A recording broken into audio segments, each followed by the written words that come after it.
Chapter 1658. A new day had arrived, but the town was still bleak, and people had not yet returned to their normal lives. There were British soldiers guarding all the roads leading to the town. The town had been completely sealed off. The investigation of the town's residents was still in progress. Therefore, the school had been suspended for several days. Boss Luo also stayed in the manor for several days as a new salted fish. Miss Maid certainly did not have the right to prohibit the boss from going out. She just very gently suggested to the boss that it was not recommended to go out before the time was restored to a certain extent. This kind of worry was almost groundless. It was almost to the extent of sitting at home and waiting for a meteorite to fall from the sky. Today's weather is good. Boss Luo took a book in the courtyard and planned to spend the morning like this. But this morning there was a guest. Lamias. There was no surprise, nor was he moved. It seemed to be expected. Lamias appeared at the door of the manor in casual clothes. It was Eve who brought her to the courtyard. Lamias politely greeted the boss and Miss Maid. She had to be polite. She couldn't see clearly before. She had no power, so she could make a lot of guesses and make a lot of random comparisons. But now it was different. Although she still couldn't see clearly, she vaguely knew how ignorant her previous guesses were. The more she knew, the more doubts she had, and the more she was in awe. Lamias suddenly thought of this sentence, so she gave up the idea of testing her combat power at this time. At this time, she felt that she could test her combat power, but obviously she needed to change her opponent. Maybe Father Stella was a good opponent. She still couldn't forget the scene when Father Stella sank the Nautilus with one punch. It seems that you have adapted to the present. Boss Luo just glanced at Lamias's state at this time. Maybe I should thank you. Lamias said indifferently. No need. Boss Luo shook his head. I said this is a deal. But for you, it seems to be more like a game. But anyway, you are here now, aren't you? Lamias naturally understood that she could not pursue the matter any further.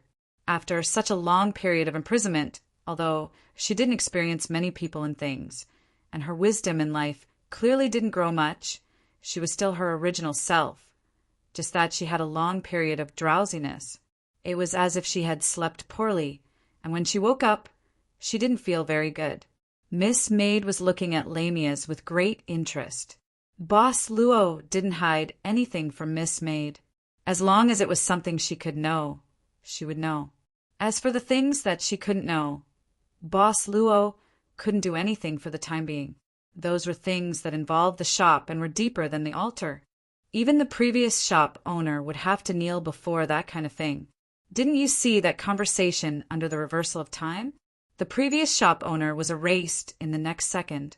But Miss Maid still knew something about Lamias's return to the past. At that time, she was not a servant girl in the shop. Therefore, Yu Yi was somewhat curious. The era before her.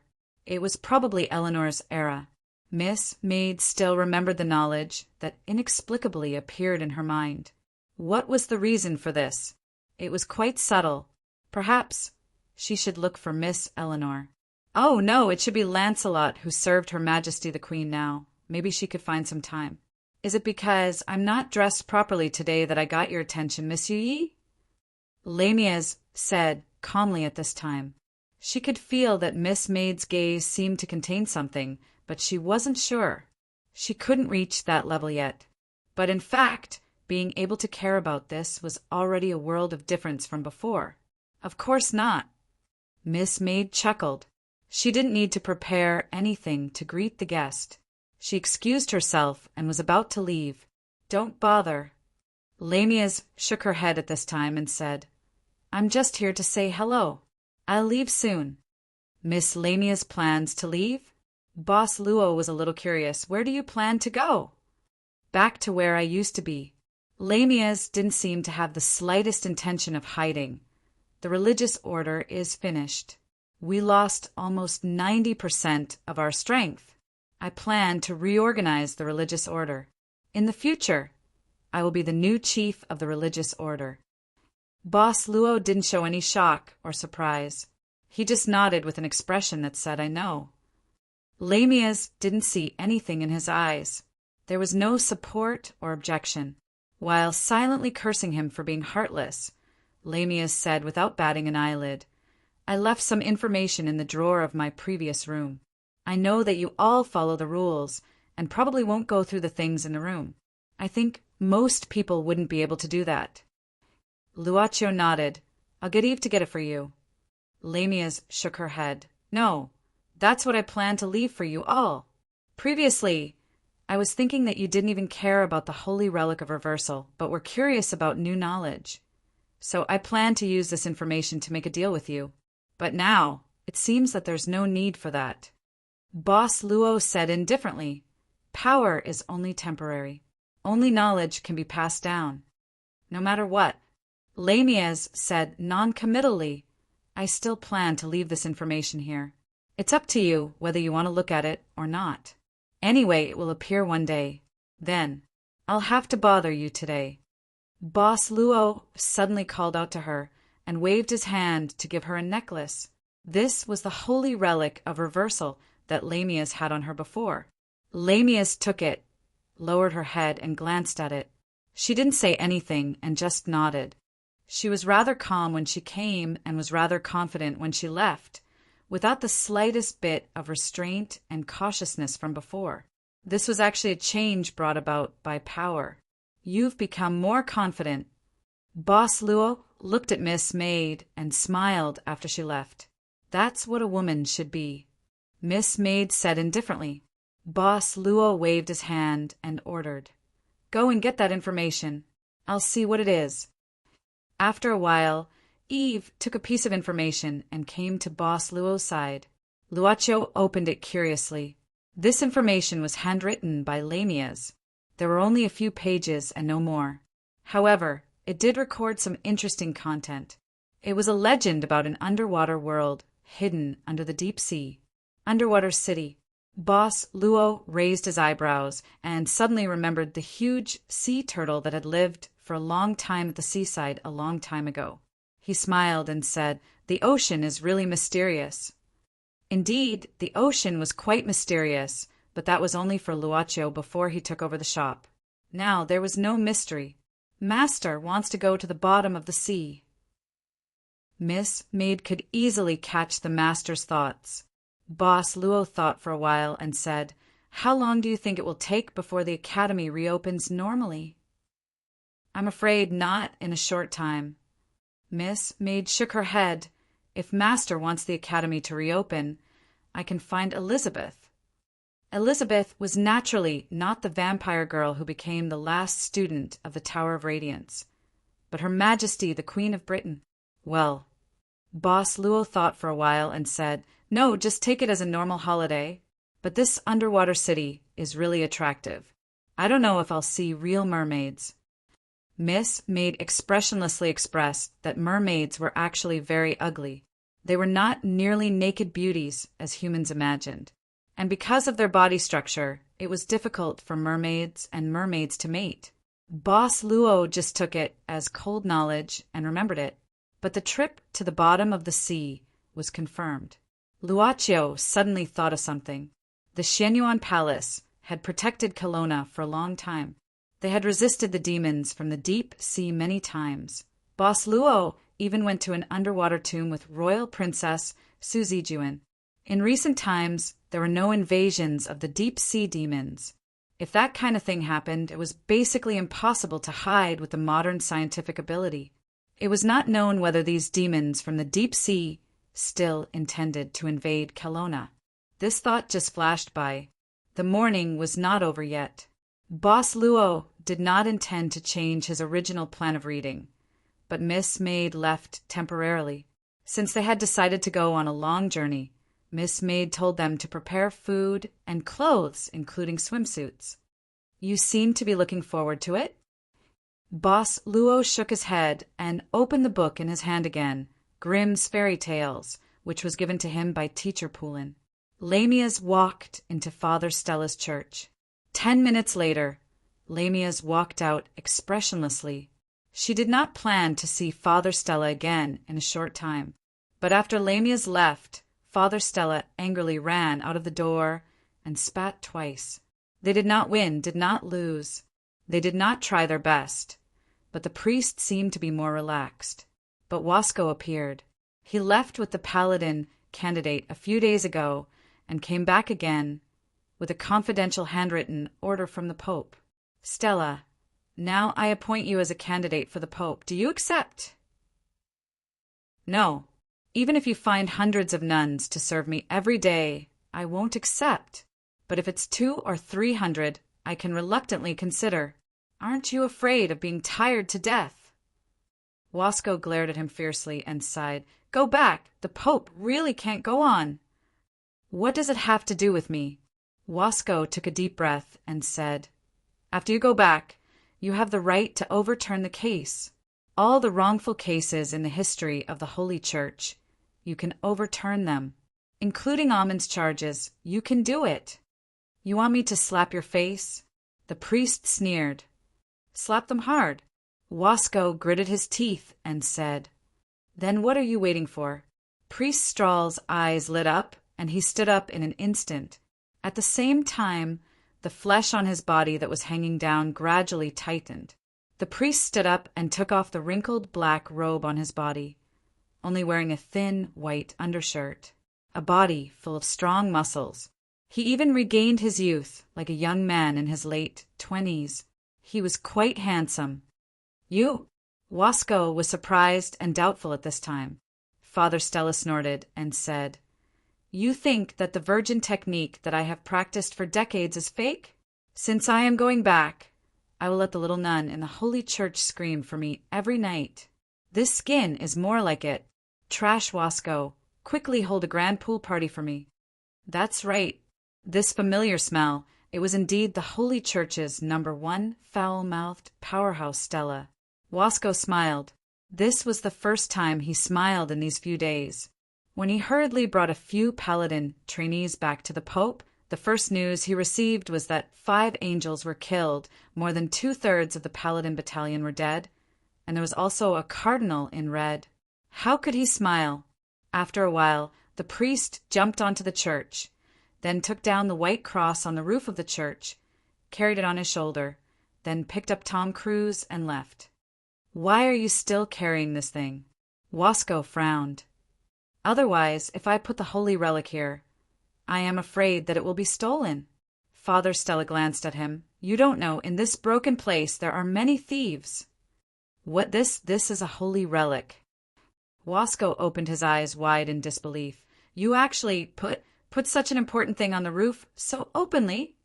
The priest said disdainfully, You even put the holy relic out for exhibition. Those are different. Wasco screamed.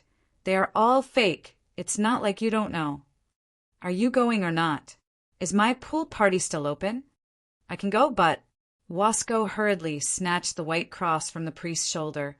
I will take care of this thing from now on. The priest didn't care, turned around and walked back to the church. Since he didn't have to carry the cross, his hands are free, and he simply picked up a bag of black and white erotica, saying that it was to liven things up. Wasco sighed. He didn't know where the Pope's decision would lead the Holy Church to in the future. But there was no one in the Holy Church now. It was indeed the biggest crisis. More than 2/3 of the Paladin battalion had been lost. A red cardinal had fallen, and a large number of high-ranking priests had mysteriously disappeared and died. Even their bodies couldn't be found. This was still the highest secret for the time being. But he didn't know how long these things could be hidden. Wasco followed Father Stella in a mess and left the church of this small town. But he didn't know that those priests who mysteriously disappeared were actually in Tom Cruise's stomach, in the dimensional crevice, in a messy wasteland and chaotic floating belt. Tae-Yinzi spent a lot of effort to walk out. Looking in front, he felt that this direction should be straight ahead. Is this the trial place that Musashi mentioned? Tae-Yinzi looked at the distorted space in front of him and suddenly felt uneasy. He couldn't help but ponder. Taisetsu's character was good. He probably wouldn't trick him. This Master Musashi was introduced to him by Taisetsu, so this trial was quite reliable. I don't know if Master misses me. Tainzi suddenly became spirited, turned into a gray fog, and rushed to the distortion in front of him. Women are like clothes. Master is a person who does great things. Of course, he would rather be careful. Wait until I finish this undercover mission and return as the king. Then in the shop, I will be second only to one, and above all, no one will dare to disobey me. Ha ha. Hashtag, hashtag, hashtag, hashtag, hashtag 3. Chapter 1659. Land of the Void was a rather famous place in the dimensional crevice where one could find fortuitous encounters. The term fortuitous encounter was spread by those who called themselves immortals in the subworlds of myths and legends. There were similar terms such as fortuitous encounters, finding treasures, miracles, and so on. In short, it was a place where even newcomers to the dimensional crevice could enter without any barriers. It could not be said that the good treasures in the dimensional crevice were all occupied by large groups. The dimensional crevice had no boundaries, and no one could know how many treasures there were, all waiting to be explored. Land of the Void was a place that had been explored by many groups, but remained unoccupied, and one could occasionally find good things. Of course, because it was a public place, it was natural to encounter groups of 3 to 5 adventurers. Besides, while Land of the Void was a public place, it was also a dangerous and chaotic place. The rules inside were quite chaotic and often changed, and you would never know what you would step on in the next second. Perhaps one step would be safe, but in the next second, one would step into a huge crater with 10,000 times the gravity and fall painfully, or directly enter space where spells were forbidden. Mister, do you want to buy a map? Land of the Void has the most complete and newest trap-marked map, a must-have for murder, arson, and traveling. It was a communication ability similar to divine telekinesis. Such an ability was basically a standard ability for beings who could break the limits of subworlds and ascend to the dimensional crevice, and was automatically obtained after entering the crevice. It was the only gift of this place. Tainzi met a person. To be precise, it was a youngster with the air of a marketplace. But clearly it was only because he was short, and there were no ordinary people in this dimensional crevice. There were very few, like Yu Danqiang, who entered by mistake. How should I address you? Tainzi made a fist and palm salute. He had experience in the martial world, and before he was sealed into the white jade token, he had been mingling in the martial world. Alric. The blonde-haired youngster with a small braid smiled.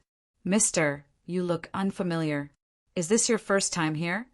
How could that be? Tainzi shook his head. Old Taoist. I just don't go out much. Alric didn't say anything. In the dimensional crevice, many of the living beings who met each other would bid each other farewell in a hurry. Perhaps they would never meet again. Friendship between the cracks was very precious. Perhaps it meant that there was a possibility of traveling together. Therefore, Alric directly said, the map was recently drawn. It adds 5 newly developed regions. It only costs 0.01 subworld origin. Of course, you can also exchange items of similar value. I'm running a small business, and I'm in a business where I can lose my life at any time. 0.01 subworld source is really not expensive. Who the hell knows how much the origin of 0.01 subworlds is? What is it? Oh, is that so? Tainzi nodded and said calmly, Is there a mark on the map where the blood fruit grows? Blood tie fruit? Alric was a little surprised when he heard this. Out of curiosity, he asked directly, Sir, are you looking for this kind of thing? Is there a problem? Tainzi frowned. Alric said, This blood tie fruit was indeed very popular in the past. However, after a long time of harvesting, this thing has gone extinct. If you want to find it, I'm afraid it will be very difficult. Little brother, do me a favor. Tainzi suddenly took out a token. This was given to him by Master Musashi before he left. He said that he could take it out if he encountered any trouble, and the other party would more or less give him face. Tainzi, who was used to doing things through the back door, was quite familiar with this matter. At this moment, he looked like an experienced person who knew there was someone behind him. This is... Alric couldn't help but be startled when he saw the token. Tei-Inzi walked forward and put his hand on Taisetsu's shoulder. He lowered his voice and said, "Let me tell you, I was introduced by Master Musashi. You know Master Musashi, right? The gatekeeper of the Eternal Night Palace. Did he ask you to pick the blood tie fruit?" Auric suddenly asked. Tei-Inzi smiled and nodded. "Okay, I'll give him face." Auric nodded, then took out a map and made a mark on the map. "I've already marked the places where you can probably find it. Whether you can find it or not depends on your luck." "Thank you, little brother." Tei-Inzi nodded with satisfaction. Of course, he was satisfied. So far, not only did he successfully find the Eternal Night Palace, but he also successfully got help from Musashi. Then he successfully got the map. It was as if everything was arranged. How could he not be satisfied? "Sir, be careful on the road ahead," Auric kindly reminded at this time. "Although there are marks on the map and the safety factor is increased, Land of Fall is strange. No one knows if a new trap will suddenly appear." Of course, of course." Tei-Inzi waved his hand and thanked him. Auric politely sent him off and waved goodbye as if they were old friends. When he knew that Tei-Inzi entered a fog, he stopped smiling. "TSK, the person that Musashi introduced, is really good." The young man with a ponytail chuckled at this time and then took out an object with a backhand. It was something like a walkie-talkie. Auric put the item on his lips and said in a low voice, "All units, Musashi introduced someone to pick the blood tie fruit again." After that, Auric took back the item and continued to squat somewhere on the periphery of Land of Fall and began to sell his map. The map was real, and it did take a lot of time to explore it. Many newcomers who just entered the dimensional crevice and wanted to come to Land of Fall to see or try their luck would need it. So this business, Auric had always been doing this kind of business. He liked the feeling of the seed world's origin accumulating little by little. But this thing was basically not much on each newcomer. Most of them were plundered from the original seed world when they were promoted.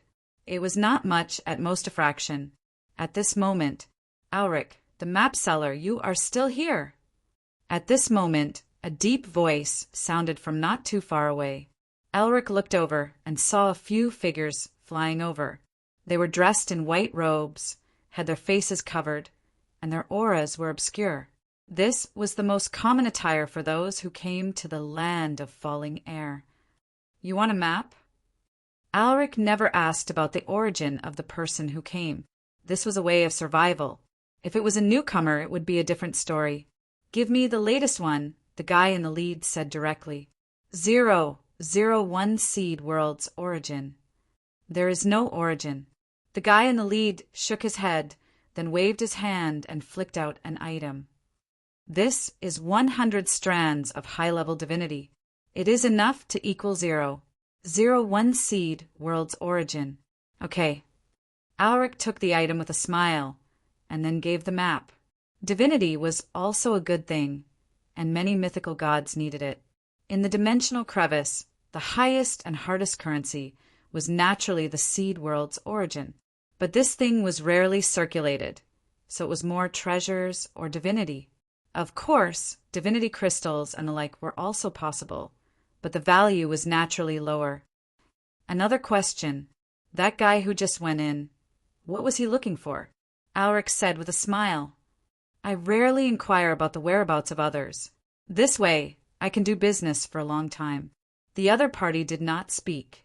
After a simple nod, he left with his people and went straight into the fog outside, Land of Fall. At this time, Auric put the divinity light cluster in front of his nose and sniffed it. He muttered, "So fresh, could it be that he just drew it from himself? So poor." Shaking his head, Auric continued to set up the stall, but soon he dozed off. It was really rare to encounter 2 groups of customers in such a short time. Many times, Auric had to wait in vain. Although there were countless powerful creatures walking in the dimensional crevice, they could not withstand the size of the dimensional crevice. The map was too big. No matter how many people were placed inside, it still seemed quite empty. As soon as they left the area of the fog, the group of white-robed and masked visitors stopped directly. One of them lifted his hat. "Father God, what is the origin of that guy just now?" The one who was asked was the one who bought the map. At this time, he also lifted his hat and pulled down his mask, revealing his true face. He was the pillar that escaped from subworld number 002, Sun God Ra. The identity of this group of people became obvious. At this time, Sun God Ra looked at his daughter, Matt, and said in a low voice, his name is Alric. He has always been selling maps in the periphery of the Fallen Land. His origin is quite mysterious. Some people speculate that he came from the subworld of the magic law, but he rarely fights and never takes the initiative to start a conflict with anyone. However, since he can freely explore and draw maps in the Fallen Land, he can't do it without some ability. There is no need to offend him. Goddess Matt nodded. She had never been to the dimensional crevice. She was left behind as a backup for Sun God Ra. Now, the role of the goddess Matt had been played, and she had also truly set foot in this vast and boundless space. Everything was unknown to her, and everything was new. "Father God, where are we going next?" Goddess Matt thought for a while and asked. Sun God Ra opened the map and looked at it. He thought for a while and said, "In the past, when I explored the Fallen Land, I found a mother tree of the blood fruit. I collected it. Now that I think about it, the blood fruit should have matured." Blood fruit! Goddess Matt blinked curiously. Ra, the sun god, smiled and said, "You've just come to the void, so you don't know the magic of the blood relation fruit. It's a rare treasure in the crack between dimensions. You can use it to trade or use it for yourself. It's also very useful." Goddess Matt was even more curious. Sun God Ra said, "The main function of this blood fruit is blood kinship. After eating the blood kinship fruit, we'll be able to have a certain concept and sense our own existence in this endless crevice." Goddess Matt frowned. Sensing one's own existence was worth thinking about. What were gods? Gods were existences that had completed the unification of their own legends. However, there were strong and weak gods. Some gods could only complete the unification of a few subworlds, but some could achieve the unification of tens, hundreds, or even thousands of different subworlds.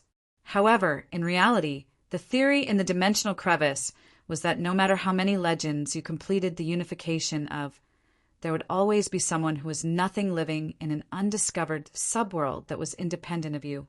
In that case, Goddess Matt thought through the key point.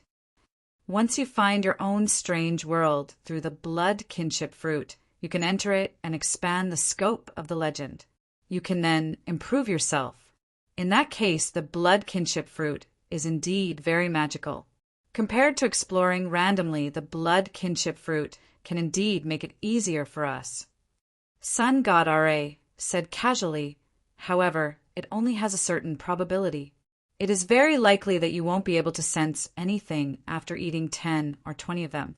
However, if you are lucky, or if you take the first bite, you can get a revelation. Therefore, the value of the blood kinship fruit isn't very high. However, if it is the fruit of the mother tree, it is different. The fruit of the mother tree is the blood kinship fruit king, and the probability of getting a revelation is 100%. Father God, could it be that you?" "That's right. I obtained a few in the past and used them. I also found myself in a few different subworlds and expanded the legend." Sun God Ra's eyes lit up at this time. "It has been so long. There must be a mature fruit king on the mother tree. Let's go. If everything goes well, even if we can't find a void artifact in the Fallen Land, when we come out we will have a chance to improve." Goddess Matt nodded heavily. Not only her, but the other pillar gods beside her also showed a hint of eagerness in their eyes. Who didn't like to improve? It was the same for gods. After all, leveling up could make people happy. Passing through the fog, Tei Inzi followed the marks on the map and easily avoided layers of traps. At present, Everything was going very smoothly. Tei-Inzi's confidence increased greatly, and his mood became more and more relaxed. "Oh, you are the one that Musashi called to pick the blood kinship fruit." On the road, a burly man suddenly appeared. He was barefoot, wearing linen clothes, and had solid muscles. He was carrying a huge axe. "Yes, I wonder who this is?" Tei-Inzi was startled. He was about to take out the token, and was about to operate it. Unexpectedly, the burly man nodded. "Then come with me. I've prepared everything for you." Tei-Inzi's hand suddenly froze, and he couldn't help but open his mouth. Although this trial was just for show, but Master Musashi, wasn't this too fake? Since it was arranged to this extent, was there a need for him to personally make this trip? In front of the Eternal Night Palace, couldn't they just let him in? He didn't really understand the thinking of these gatekeepers. Tei-Inzi could only politely nod and cup his hands. "Then, I will have to trouble this brother. You are welcome." The burly man waved his hand and patted Tei-Inzi's shoulder. He laughed and said, "After all, Musashi cut off half of my body and almost made me unable to reincarnate. I must take revenge." "Huh." Tei-Inzi couldn't react. Tei-Inzi's shoulder seemed to be grabbed by a steel claw, and he couldn't break free. Tei-Inzi revealed a frightened expression. "What the hell?" Suddenly, things didn't go well. Chapter 1660. How did it become like this? Tei-Inzi couldn't help but ask himself from his soul. Everything was going smoothly as if it had been arranged beforehand. How did it become like this? Let's take a look at Tei-Inzi's current situation. At the mouth of a blazing volcano, he was suspended above the bubbling magma by a rope hanging in the air. The distance between his toes and the magma was less than 1 centimeter. If he scratched his right foot with his left foot, the forefoot of his right foot would definitely touch the magma. He really scratched it, relying on the toughness of the Black Soul Envoy's body. Then there was no more then. It was so painful. He didn't know what kind of material the rope was made of, but it actually made his ability to turn into a mist become ineffective. He was roaring in his heart. The magma in this crappy volcano could even damage the body of a Black Soul Envoy. This was too much. This Black Soul Envoy's body was obviously remade by Master, and it was obviously made of a better material than his original body. Inferior quality impurities. Enjoy it. This is called Melt Everything Volcano. Even Primordial Devil of Void would be nothing if it fell into it. The stout man who tied Tei-Inzi up and brought him here sneered. "What kind of name is this?" Tei-Inzi couldn't help opening his mouth, as if he was insulted. The stout man didn't care at all. "Anyway, it doesn't have a name. I can call it whatever I like." "You don't like it? Climb up and hit me." Sir, may I ask if I offended you?" Tei-Inzi changed his tone, trying to reconcile. "I'm just an acquaintance of Musashi. He asked me to come here for a deal. As the saying goes, every injustice has its perpetrator. Every debt has its debtor. If you want revenge, you can go to him. I'll definitely cheer for you. Bah! If I could beat that bastard Musashi, would I need to tie you up and vent my anger here?" Tei-Inzi didn't feel good at all. This burly man was really a mudslide. "To tell you the truth, I have an irreconcilable feud with that Musashi."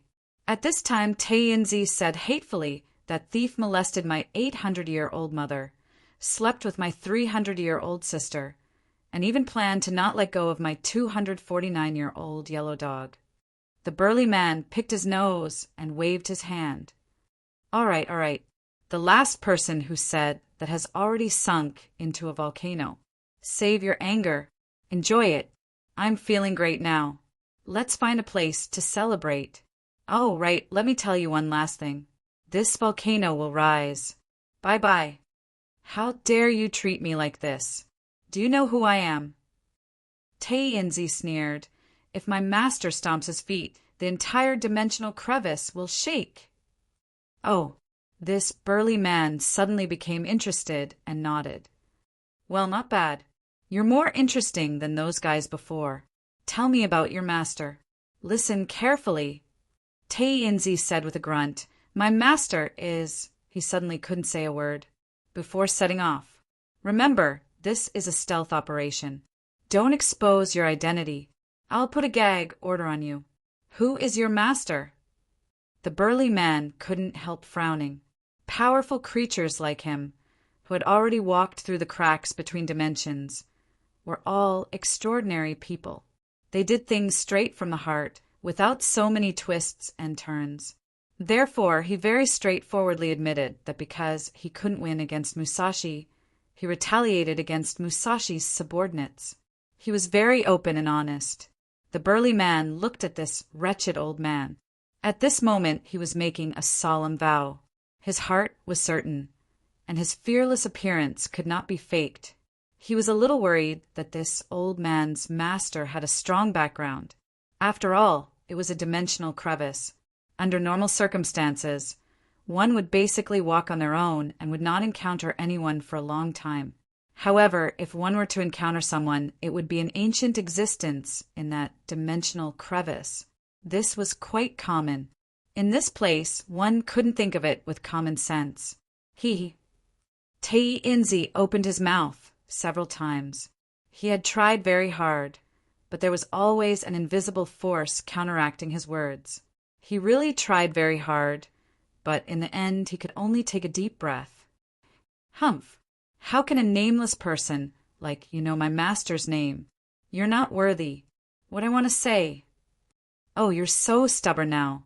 The burly man shook his head, secretly regretting that he was too careful. Enjoy it, old dog.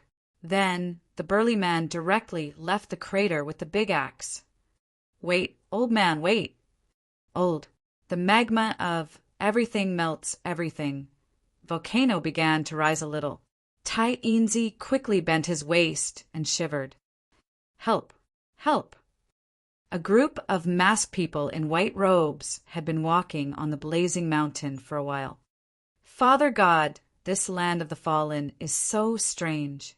One of the women said in surprise, not to mention that the extreme gravity here isn't uniform. Just in the short journey, we encountered 3 places that could restrict the use of divine power, which is shocking enough.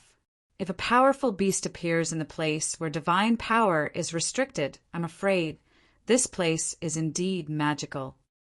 Sun God Ari nodded and said, but what you said is not the most common in the land of fall. In the more terrifying place, you may take a wrong step, and even your life form will be completely changed. What? Goddess Mat couldn't help but be shocked. Sun God Ari said in a heavy voice, when I obtained the scales of good and evil, I saw a powerful life form that was not much different from me. Because of one wrong step, he turned into a white-haired mouse, a real mouse that lost all its power and was at the mercy of others. Goddess Mat couldn't help but feel chills all over her body. She was already able to use divine power, and her life form was already fixed.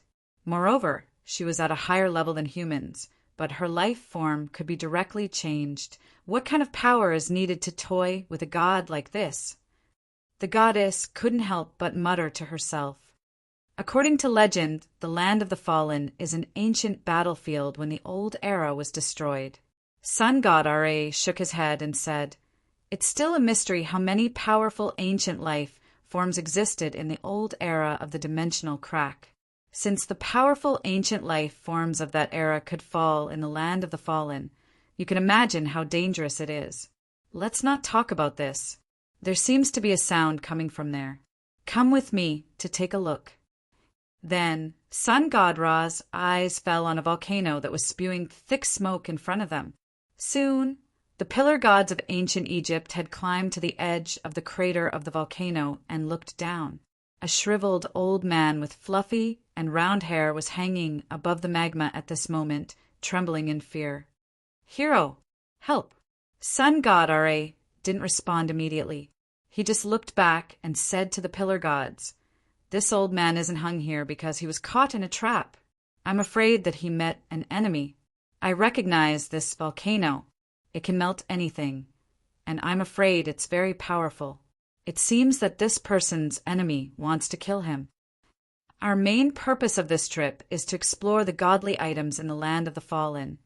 And we shouldn't cause trouble, one of the pillar gods said after thinking for a while. There were too many old monsters in the dimensional crack. Although the pillar gods of ancient Egypt were powerful, strictly speaking, they were only at the middle level. Besides, the trip to the subworld 002 had hurt them greatly, so they had to be careful. Sun God Ra didn't say anything. Then he suddenly looked at his daughter, Matt, and asked directly, "What do you think of this?" Goddess Matt thought for a while and said, "We can save this person and take him with us." "Why?" Goddess Matt said slowly, "This person is hanging here, and it feels like he's dead or alive. There's no one guarding here. After his enemy kidnapped him here, they didn't care about him and just left him here. That person may have gone far away and doesn't even care about this person's life or death. This is one point." "Continue." Goddess Matt continued, "We can save this person, but we won't release him. We'll just take him with us. If this person's enemy comes, we won't say anything and just hand him over. We just saved him and don't know the grudge between them. Presumably, this person's enemy can't do anything. If we take this person with us, if we encounter any dangerous places, we can let him scout first." Father God said that the traps in the land of the fallen are untraceable. Even though we have the map now, we can't guarantee that we can avoid all the traps. In this way, one more explorer is one more layer of protection. As for this person dying because of exploring the traps, if we didn't save him, he would have died in the crater. Sun God Ra didn't immediately confirm. He just glanced at the other pillar gods. "What do you think? It's feasible." After a moment of silence, the pillar gods gave an answer. "Then let's save him." Sun God Ra nodded. A pillar god jumped down at this time, pulled up the Afro old man who was about to be submerged by the magma, and then threw him on the ground. "This rope is quite magical. I pulled it hard, but it didn't break." The pillar god who pulled the old man back frowned and said, "It's okay. We don't plan to untie him anyway." Sun God Ra shook his head, then looked at the old man who was sitting on the ground and said indifferently, "We have saved you. Now you need to do something for me as a reward. If you don't agree, I will put you back to where you were. Do you understand?" The Afro old man nodded quickly, like a chicken pecking rice. Sun God Ra didn't ask the old man's name at this time. After letting a pillar god look after the old man, he quickly left the volcano with his people. Soon after, the burly man carrying the big axe slowly walked back, but he saw that the rope above the crater had disappeared. "Who touched my bait?" The burly man angrily moved his feet at this time, and the power instantly collapsed the crater, and a crack spread directly into the magma. At this time, a pillar of fire suddenly shot out from the magma. The burly man was shocked and revealed a look of horror. Then, a huge figure rushed out from the pillar of fire. It was a giant creature as big as a whale. It was covered in fire thorns, had 4 eyes and 6 wings. The huge creature opened its 4 eyes at the same time. Under the gaze of this huge creature, the burly man's body instantly stiffened and couldn't move. The next second, the huge creature directly opened its mouth and swallowed the rock and the burly man into its stomach, and then sank into the magma again. The volcano returned to calm. 003 Subworld, the modern world. British border, a small town, somewhere by the sea. Boss Luo took the information left by Lamia's and looked at it against the sea level. This information had a rough introduction to the underwater city. This underwater city was discovered by the Black Order during a recent underwater exploration. As for the sunken Nautilus, it was the harvest during that underwater exploration. There were many rare mineral deposits in the deep sea, which could be used as precision parts for the Black Order to build armor. But in fact, most of the rare mineral deposits were in the hands of the underwater city. For this reason, the Black Order had secretly made preliminary contact with the underwater city. In the recent decades, the Black Order had even used the social forces of the world's powerful country on the other side of the ocean to help the underwater city arrange a group of sea creatures to mix into the society of the United States. Thus, they obtained a batch of rare materials with high purity. Thus, they built many powerful armors and a large number of ultimate soldiers for the former Chief Charles to use. To put it simply, he had become a traitor. Of course, if this kind of behavior happened in the land of Kelowna, they would have been arrested and convicted by the soldiers of the Shenyuan Palace long ago. Lamias initially felt that Boss Luo was the kind of person who liked novelty, so she wanted to use the information of the underwater city as a reward, hoping that Boss Luo could help. At least he could protect her for a while. But now this information was probably a small gift. The information had the approximate location of the underwater city. Boss Luo was using this location at this time. With the location, things were naturally much more convenient, and even the cost of purchasing the location of the underwater city was saved. Okay, the location is set.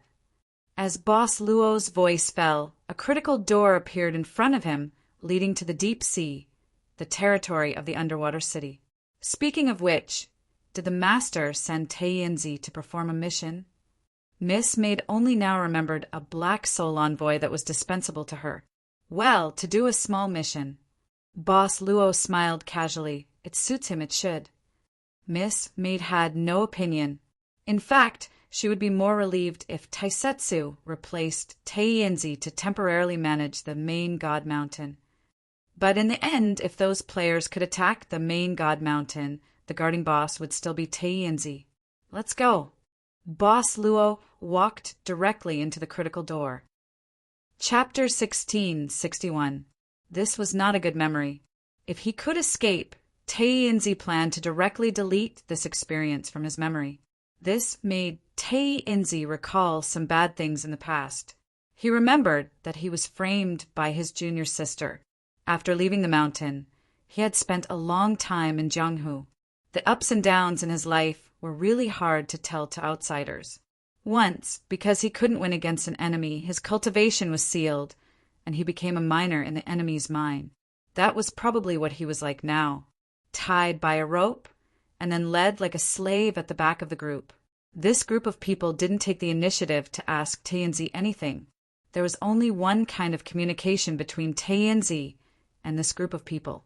Okay, you take a few steps forward. A deadly voice came, and Taiyinzi couldn't help but shudder. A similar conversation happened not long ago, and then he couldn't help but take a few steps forward. God knows what he experienced in those few steps. He actually became Taiyinji. That's right, Taiyinji without a chicken, and with the smell of an old woman. The horror of this broken place. Even the black soul body couldn't resist. Taiyinji was desperate at that time, and felt that no matter which black soul envoy came, it would be the same. It was the same even if Taisetsu came. This place was really dangerous. Then Taiyinji was pulled back by a pillar god who was looking after him. Fortunately, after leaving, he returned to his original state, but there was an indelible shadow in his heart. Obviously, the body of Taiyinji with the smell of an old woman was not very good. And this was just the first time, and the time before that, and the time before that. Since coming here, Taiyinzi had experienced several strange things. Again. We don't mind putting you back in the crater. Anyway, it's not that far away. Life is precious, and freedom can also be thrown away. Taiyinzi weighed for a few seconds, and then walked out with no love for life. 1 step, 2 steps, 3 steps. 13 steps in a row, nothing happened. Taiyinzi heaved a sigh of relief. He turned around and said, "It seems that everything is fine now. Come over." However, when he saw that the group of people did not move, Taiyinzi's heart trembled. He said in a trembling voice, What's wrong with me?" He was panicking now, really panicking. He hurriedly held onto the wig on his head. This was his only dignity. "I'm fine." The leader, Ra the sun god, shook his head. "You're lucky this time. This trap seems to be an ineffective trap. Nothing happened. Keep going." Could it be that he had done it once? Taiyinzi looked at his feet in disbelief and almost burst into tears. But at this moment, a golden hammer with a diameter of 10 meters suddenly fell from above his head. Bang! As the giant hammer fell, the pillar god who was in charge of Tainzi reacted quickly and hurriedly pulled him back. The giant hammer just missed him and smashed down. Tainzi's face was pale as he looked at the hammer that was emitting golden light. His expression was naturally ugly. He was going to die. He was really going to die. How about you send me back to the volcano? Tainzi discussed. The pillar gods did not care at all. They were only discussing the appearance of the hammer this time. Goddess Mat sighed and said, "The land of Fall is indeed extremely dangerous. There are all kinds of strange traps. I feel that when this hammer smashes down, it seems to be able to shock the mind and cause the mind to lose focus. I'm afraid that even the divine shield won't be able to block it." Are, the sun god, said with a serious expression, "This map has already marked many new traps, but there are still some flaws. Luckily, Matt suggested that we save this person at the mouth of the volcano, or else they were the gods of an ancient civilization. Although there were not many subworlds that unified the legends, they were still gods above the masses. Some of the traps were not just for lying down. Those were purely disgusting." Are, the sun god, calmed himself down and said, "Let's continue on our way. We'll soon reach the place where I buried the mother tree. That place can't be left. If I didn't get a key by chance, it would still be a place that no one has stepped into." The so-called divine artifact of the void was completely a matter of luck. In this place where the rules were chaotic, even if the divinity was destiny, the gods of luck were useless. Everyone's starting line was the same. The so-called luck in this place was calculated in a completely different way. Are, the sun god, did have the intention to get another divine artifact of the void here, but he did not have much hope. They had lost too much in Subworld 002. If they could get some replenishment in the Land of Fall this time, they would have already met their expectations. Coming to the Land of Fall was just a temporary act of helplessness. After some gains here, Sun God Ra would still bring the pillar gods to other places. In the dimensional crevice, there were powerful beings who formed groups to play games, but there were actually quite a few lone wolves. Therefore, there were also marketplaces in the void that provided mutual exchanges. As for returning to one's own divine kingdom and recuperating in the divine kingdom, it did not exist. The divine kingdom was long gone, and this divine clan had always been poor. Even the god of Sun Ra himself couldn't understand why his lineage had always been so poor. Even when he was fighting with others and fighting fiercely, his divinity would inexplicably fall from his body and then be picked up by the enemy. Therefore, the hundreds of strands of divinity used to buy the map were not voluntarily pulled out by him, but they fell by themselves. He would pick up one after another and then swallow it back. Occasionally, he would save some as backup funds. Therefore, he was really poor. Very poor. Poor. After that, Tainzi stepped on a few more landmines, but he was still healthy. His tenacious vitality made this group of poor pillar gods could not help but be amazed. They all felt that this old man with the afro was really weak. Maybe he had some power, but compared to the standard of being able to walk in the dimensional crevice, he was really too far away. Even those newly promoted ones could not compare to this guy. How did he come to the Land of Fall? Luck? You don't say. Although Tainzi had been successfully stepping on traps, he had never encountered any fatal danger. He was always scared but not in danger. Then he arrived at his destination. It was a huge stone door standing on the wasteland. The wasteland was quite wide with a radius of tens of kilometers. It was easy to see if there was anyone who saw it. This huge stone door was standing here and could not be hidden. In front of the stone door, there were many traces of activity, but at this time, except for the pillar gods, there was no one else. Except for the key in my hand, no one can open this door. Are, the sun god, said with some pride at this time. The discovery of the stone door even alarmed a powerful creature that had existed since the beginning of the new era. It directly cleared the place, studied here for a long time, and finally gave up and left. Tainzi felt that since this group of guys had arrived at their destination, he might have a chance to be free, but after hearing this, his face suddenly turned black. Only the key could enter, that is to say, there was no mark in the stone door at all. The map was useless, and he had to continue stepping on traps.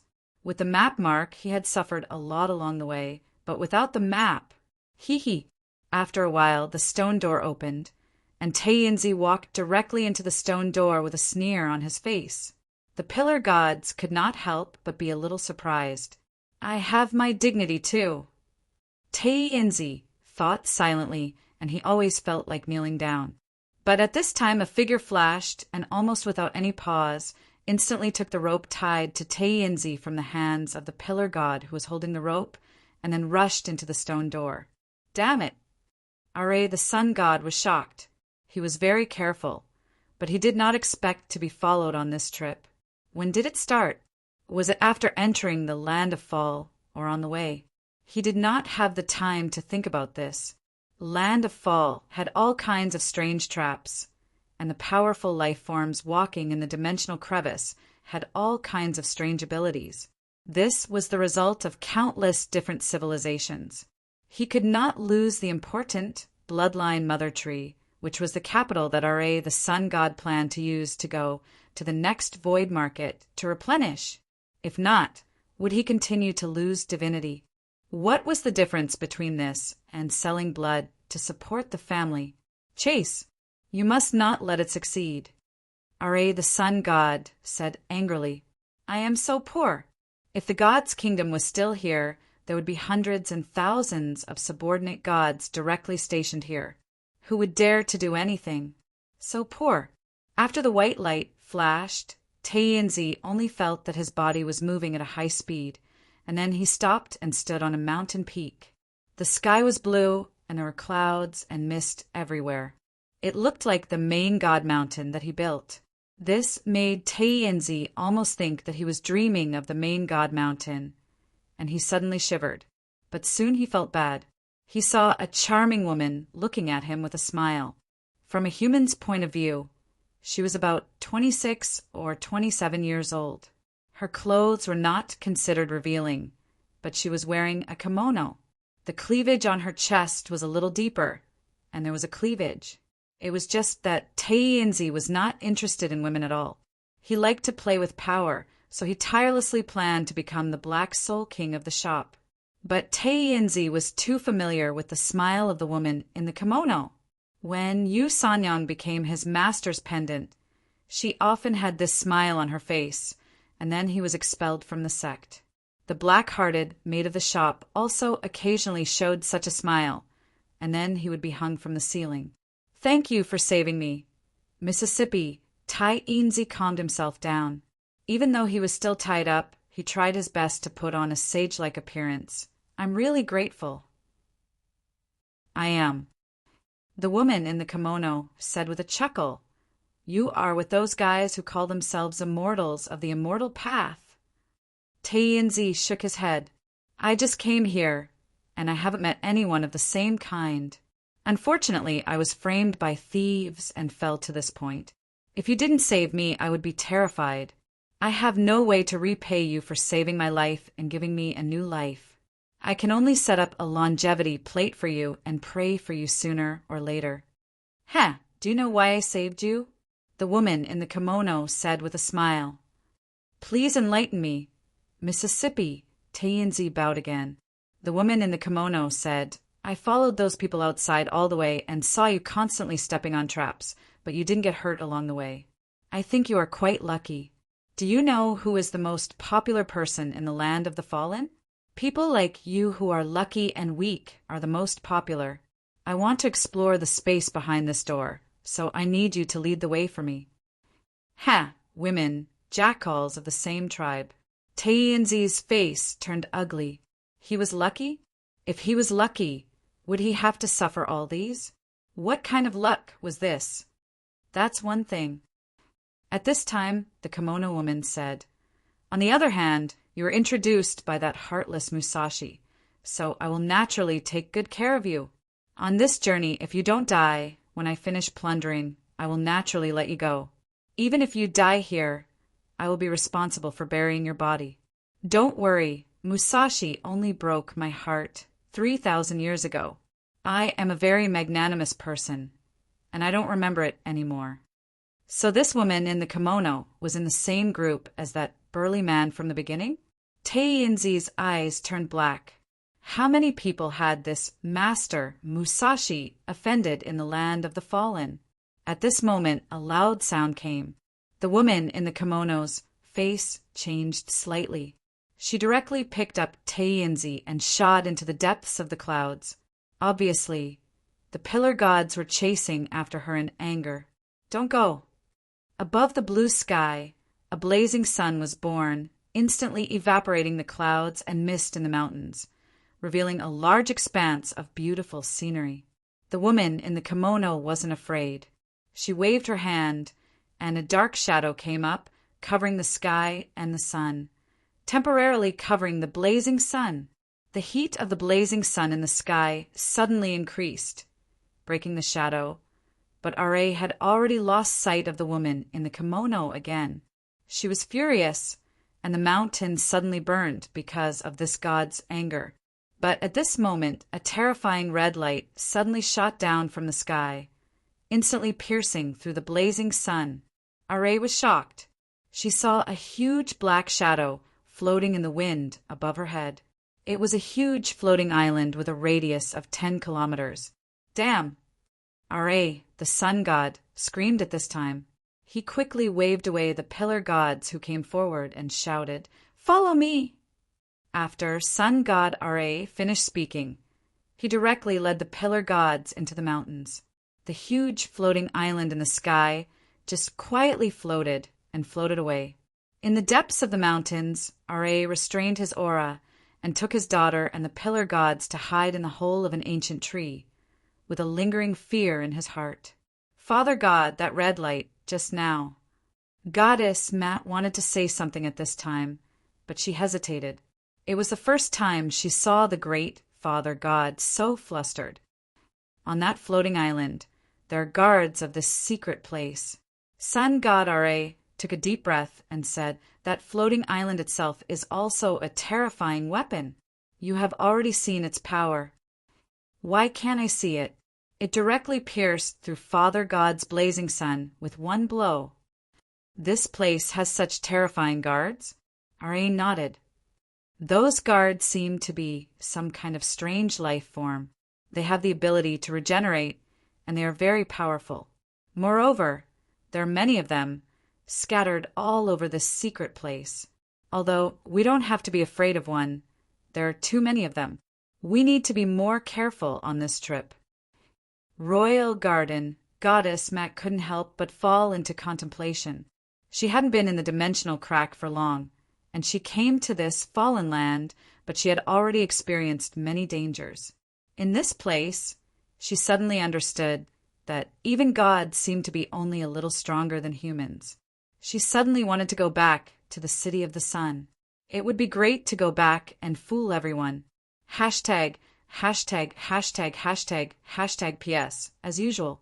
Chapter 1662. The pillar gods hid in the hole of the ancient tree for a moment. When they saw the huge floating island floating away, they slowly walked out. Are suddenly said, "The floating island's trajectory is fixed. It's floating in the opposite direction of the mother tree. Our luck is not bad." The pillar gods were slightly relieved. Only Are, the sun god, had been to this place before. They could only rely on Are, the sun god, as experience. "Father God, my priesthood was weakened by 90% in this place. I can't even replenish my power. That's how it is in this secret place. Try to save as much energy as you can. I was careless just now, and I ignored the dangers of this place in my anger." Are shook his head and calmed himself down. "Come with me. This place is dangerous. After we take the Bloodline Fruit King, we should leave immediately." After making up their mind, the pillar gods began to move again. As for the huge floating island in the sky, it was getting farther and farther away.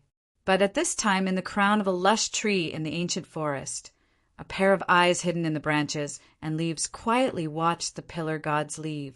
Then the leaves swayed, and a figure slid down from the trunk. Bloodline Fruit King?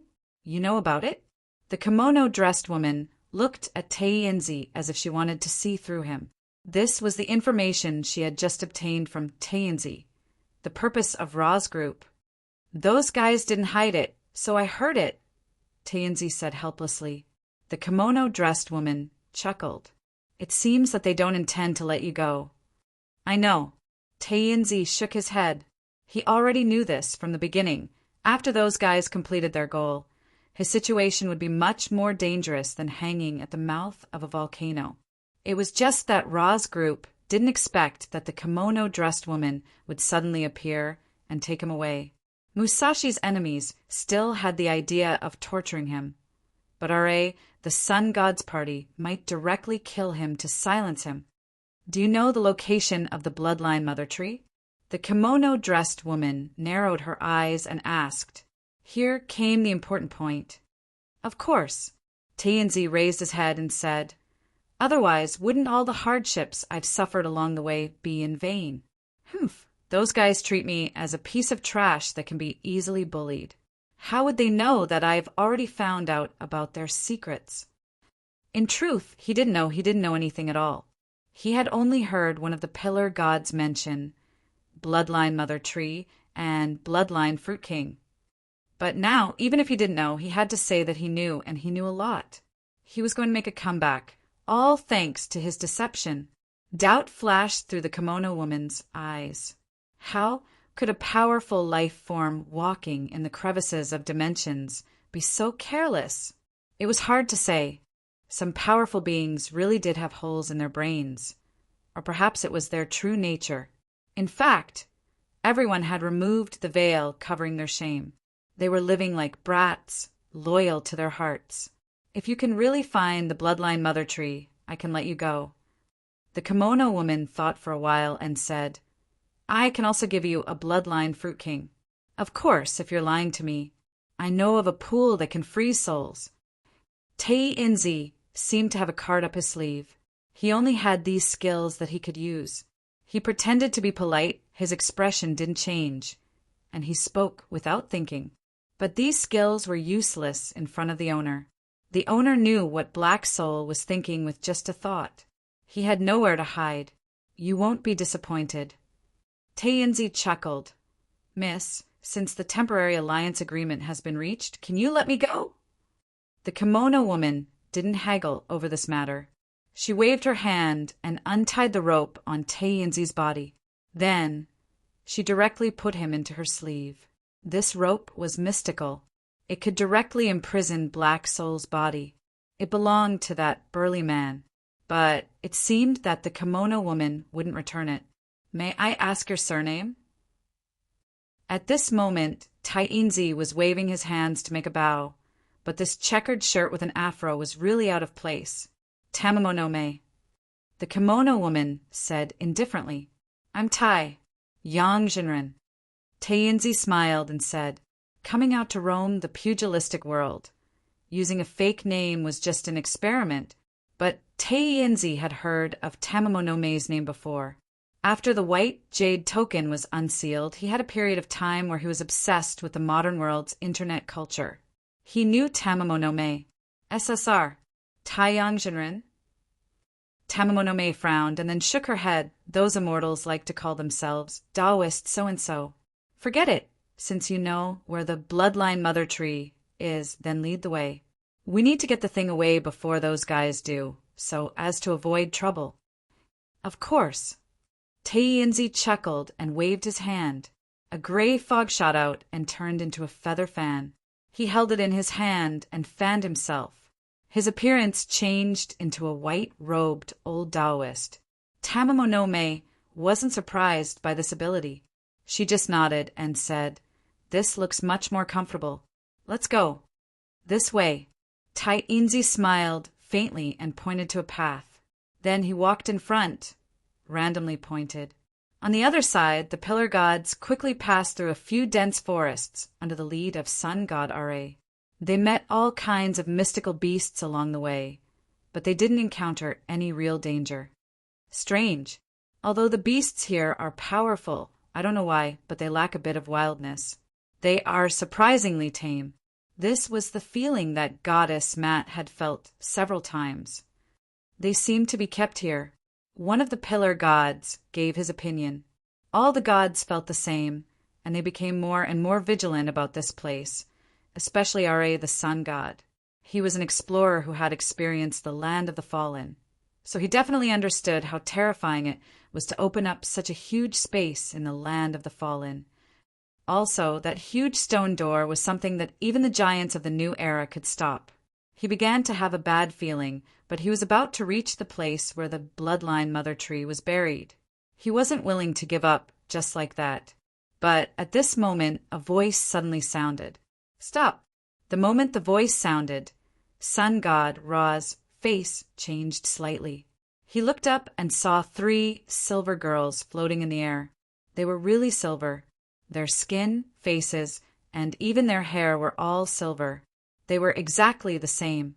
The silver girls were even wearing the same uniform. The atmosphere suddenly became tense. The pillar gods reacted quickly and instantly locked onto the 3 silver girls with their auras. Wait a moment. Sun god Ra waved his hand at this time, indicating that the pillar gods shouldn't act rashly.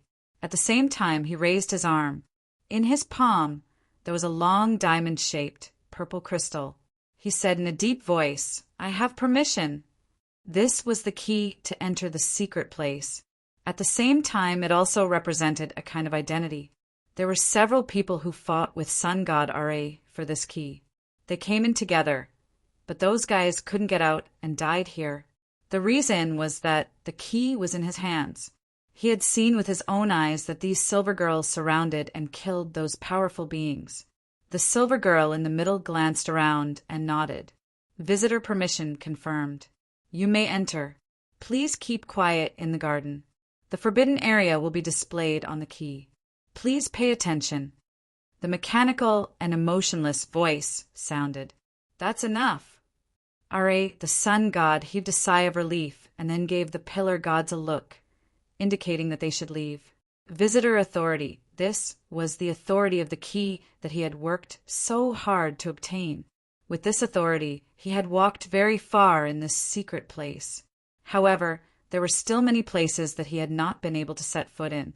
These silver girls would only answer some of his unimportant questions and nothing more. Sun god Ra led the pillar gods and was about to leave. But at this time, the silver girls directly pulled out the golden swords at their waists and pointed at Goddess Matt and the others. Stop! Those without permission will be treated as intruders and will be eliminated. What? Sun god Ra was shocked and said with a frown, They're my family. They are with me. There is only one visitor. One key, one visitor. The silver girl's expressions didn't change. There was no possibility of accommodation. How can this be? Sun god Ra frowned again. He took the purple crystal key and said, Quickly, we will leave soon. We will never destroy anything here. The silver girl said, You have already done damage. The Sky Island has stopped you once. If you do it again, you will be treated as an intruder and destroyed. With that, the 3 silver girls landed at the same time. Go! Sun god Ra turned around and shouted loudly. These silver girls were never reasonable and were very rigid. Fortunately, there were only 3 of them here. Sun god Ra calculated in his heart. He had the ability to eat it in the shortest time, then go to the mother tree as fast as possible, pick the fruit, and leave. These silver girls never left the stone gate. If he used his divine power sparingly, he should be able to rush out. But Matt and the other pillar gods, it's just a few guards. One of the pillar gods didn't know the situation at this time. He said angrily, It seems like they are made puppets. How dare they challenge the divine power? He used to be in charge of the divine power of war in the divine kingdom. He was full of killing intent and could never be provoked. Wait! Sun god Ra's face changed again. The pillar god in charge of the divine power of war had already made his move. In an instant, he swung his sword. The silver girl's body was directly cut open with a terrible wound. Nothing more than that. The pillar god who made the move shook his head. It was not challenging at all. Even if there were many of these puppets, they would be killed with one sword. Damn it! When the impulsive pillar god made his move, Sun God Ra knew that things had taken a bad direction.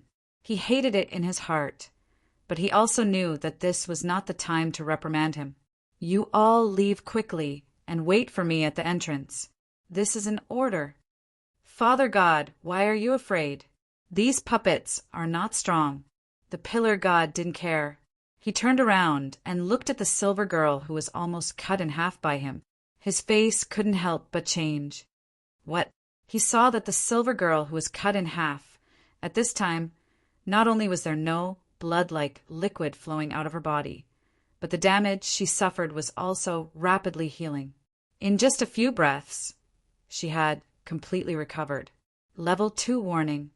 In an instant, one silver girl after another rushed into the sky from various parts of the jungle and then gathered. In an instant, there were nearly 50 silver girls. Humph! No matter how many there are, they will still die. The pillar god in charge of the divine power of war was angry and made his move again. He swung his sword across the air, and a powerful energy blade flew out. Among the 50 silver girls in the air, more than a dozen were instantly swept down. But these silver girls who were cut in half, after falling to the ground, they healed again. You idiot! Sun God Ra suddenly became furious. These silver girls are not strong, but they can't be killed. Here, our physical strength will always be consumed and can't be replenished at all. What? The pillar god in charge of the divine power of war instantly understood why Sun God Ra was so panicked. How could there be puppets that couldn't be killed? He had never encountered such a thing. Even after following Sun God Ra for a long time in the dimensional crevice, he had never encountered such a thing. This was unreasonable. Go quickly. Don't worry about me. I have the authority. They won't attack me. Without hesitation, Goddess Mat instantly grabbed a pillar god next to her and flew back the way they came. The pillar god, who had acted rashly at this time, gritted his teeth and also retreated. Father God, I was wrong. Please punish me severely after this. Dozens of silver girls at this time waved their swords and chased after him. More silver girls were gathering at this time. Sun God Ra was indeed safe. The silver girls ignored him and flew away from him. Sun God Ra's eyes flashed with a trace of worry. After weighing the pros and cons, he resolutely rushed into the depths of the jungle. At this point, the bloodline Fruit King must be obtained. He still needed to catch up with his daughters and open a path for them to leave. Stop in front. Pay attention to the key information. Warning 1. Unexpectedly, a silver girl who stayed behind suddenly called out to Sun God Ra. What? Sun God Ra frowned. I clearly could have passed last time. The silver girl who stayed behind said expressionlessly, the third royal garden is entering the 97,313 phase of regular renovation. There is construction ahead. Please take a detour. The third royal garden? Ra, the sun god, subconsciously frowned. This kind of information was never revealed by these silver girls before. Royal? Where was this country? Sun god Ra's face was uncertain. The path ahead included the place where he hid the mother tree. Should he go or not? Looking at the silhouettes of the silver girls all over the sky, Sun God Ra clenched his teeth and made a decision in his heart. What kind of people were the scariest? Poor people were the scariest. Sun God Ra instantly entered the forbidden area. The bloodline Fruit King was very useful even for him. His kingdom was long gone, but with the bloodline Fruit King's ability, he could find a new him, spread his legend, and create a new kingdom. Then give him money. Visitors' permission revoked. Pursuit. Destroy, destroy. Hashtag, hashtag, hashtag, hashtag, hashtag 3PS. 25 of 82. Chapter 1663. The fleeing pillar gods split into two groups, and not all of them took the same path. The route in the air was too obvious, so Goddess Mat suggested going through the dense forest on the ground. The silver girl was very fast, and she caught up with Goddess Mat in the blink of an eye. The pillar god, who was in charge of the war theocracy of the ancient Egyptian divine kingdom, turned around to block the attack and cut down a dozen silver girls. While these silver girls were beginning to heal, the pillar god pulled Goddess Mat and another pillar god into the forest again. Mat couldn't help but frown. These secret guards are really, as the father god said, they can't be killed. You're really in trouble this time. I know. The pillar god who was in charge of the war theocracy replied casually. Goddess Mat was instantly angry, and she couldn't help but hate her brother's attitude at this time. He had clearly apologized to the father god before leaving, but now he didn't care at all. This brother, who was in charge of the war theocracy, had always been open and above board. When did he become like this? But you still. What are you doing? Goddess Mat couldn't help but widen her eyes, and her face was full of horror. She, her brother, who was in charge of the war theocracy, and another pillar god, a total of 3, were walking through the dense forest on the ground. But at this time, her brother suddenly pierced the chest of the third pillar god with a sword from behind. The pillar god, who was attacked sneakily, didn't even have time to scream before his body was violently cut open by her brother. Then he was swallowed by her brother. At the moment of the shocking change, Goddess Mat couldn't help but be furious. What did I do? I just did what I should do. The pillar god who was in charge of the war theocracy had red eyes and a ferocious face. I've had enough of the father god's cowardice. When we came to the void world, we were like rats running across the street. He should be stronger, he should be more ruthless, but he didn't. He doesn't deserve to be the god of the divine system. You will all become my strength. I will gather all the theocracies of the divine system. This is obviously a very good place. Outside, I'm afraid I can't find a chance to do it. My lovely sister. So, you were purposely attacking the guards of the secret ground. Goddess Mat had already figured everything out. Unfortunately, it was too late. Her strength was far inferior to her brother's. At this time, her brother had already swallowed a pillar god, and his strength had increased explosively. Mat, become my strength before those guards catch up. Don't worry, I will wait at the exit for Father God to return and tell him that you have all been killed by the guards. Unable to resist, the goddess Mat was instantly pierced in the shoulder by her brother's tremendous godly power. Over the years, she had been sleeping in the city of the sun. After waking up, she had sold the scales of good and evil in exchange for a chance to save the pillar god who had fallen into the subworld number 002.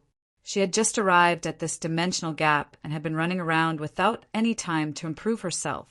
How could she be the opponent of her brother, who was already a veteran? At this moment, she couldn't even resist. Don't blame me. If you want to blame someone, blame Father God for not being able to create a glorious future for us. Her godly power surged with a ruthless aura, and Goddess Mat instantly felt the approach of death. But at this moment, a silver flash appeared, and in the next moment, her brother, who had the absolute upper hand, had his head explode. Then the silver flash appeared twice more. Once, her brother's chest was blown open, and once again, her brother's godly power crystal was also blown apart. Bang! His body fell to the ground, right in front of Goddess Mat. It wasn't the attack method of the secret ground guards, but something else.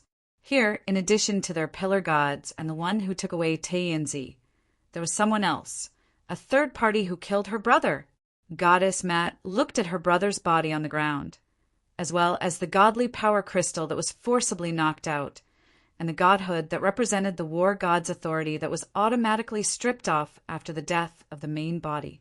She couldn't help but be shocked and angry. She looked around nervously, but she didn't know where the guy who launched the sneak attack was hiding. He moved. Suddenly, Goddess Matt saw something moving on the grass in front of her. Suddenly, someone stood up. It was a girl who was wearing grass. Her cheeks were smeared with dark green, and she was carrying a large spear in her hand. From the appearance, it looked like a sniper rifle. Matt knew about sniper rifles. When she was in the City of the Sun, because of Professor Siegetu, she had a detailed understanding of the modern world and modern civilization. But this kind of weapon was actually able to kill her powerful brother in a few shots, which was really unacceptable to Matt. Did I hide it well? The girl walked over with a smile. This thing is called a ghillie suit. I made it myself. It's really because the beasts in this broken place have such a good sense of smell. Without the ghillie suit, I can't improve my diet. She seemed to be talking to herself. But the girl slowly walked over, carrying a sniper rifle that was longer than her height. Who are you? Goddess Matt instantly became vigilant. The girl walked directly to the corpse of the pillar god who was in charge of the divine right of war. She reached out and scooped up the pillar god's divine crystal shards and the quintessence that contained the divine right. Then, she threw them into her mouth and swallowed them. Finally, I saw an outsider, and it's a big sister. The girl narrowed her eyes. Don't worry, I will keep you alive. Come, talk to me. You're not afraid of the guards of the secret place. Goddess Matt S. heart moved at this moment. The girl shrugged and said, Did you see them coming? Here, they are very obedient. Indeed, ever since this girl dressed in grass suddenly appeared, those silver-colored girls seemed to have left. Goddess Matt was startled. At the same time, she felt a sharp pain coming from behind. Goddess Matt subconsciously looked down and saw that her copy was pierced by a sharp blade from behind. When she felt the wound instantly become numb, and at the same time she felt dizzy. This sharp blade was smeared with poison, a poison that could even poison the body of a god. A girl wearing a turf. Ghillie suit slowly came to the side of the goddess Matt and squatted down. The girl blinked, thought for a while, and then directly used her hand to smear some dirt and dust on the delicate face of the goddess. Then she began to search the goddess' body. The key isn't here? She thought for a while, then raised her head and looked in another direction. The girl suddenly lifted the heavily injured goddess up and jumped into the air. Bloodline mother tree, is it really in this direction? Tamamonome looked at Teinzi with some suspicion, but when she asked, she didn't see any movement from his body, not even a moment of hesitation. He still looked very confident. Of course. Teinzi didn't even turn his head and just casually replied he couldn't turn his head back because if he did, he wouldn't be able to hide. Although he looked as calm as an old dog, his heart was already panicking. He was just stalling for time, trying to think of a way to escape from Tamamonome. Teinzi clearly couldn't think of a particularly effective method. How much longer? Tamamonome asked again, using a smarter way of asking. We'll be there soon. It's just in front. Teinzi could only brace himself and say, Where is the turning point? This old Taoist can't hold on any longer. It's really just in front. You didn't lie to me. Oh, I. Unexpectedly, Tamamonome suddenly shouted out in surprise, and then directly passed by Teinzi, quickly walking forward in front of her. There was a strange tree that was emitting a red light. Its leaves were half red and half green. Tamamonome had already jumped in front of this strange tree, reaching out to pluck a hanging fruit from the tree. I didn't expect it to really be the blood relation fruit king. Teinzi.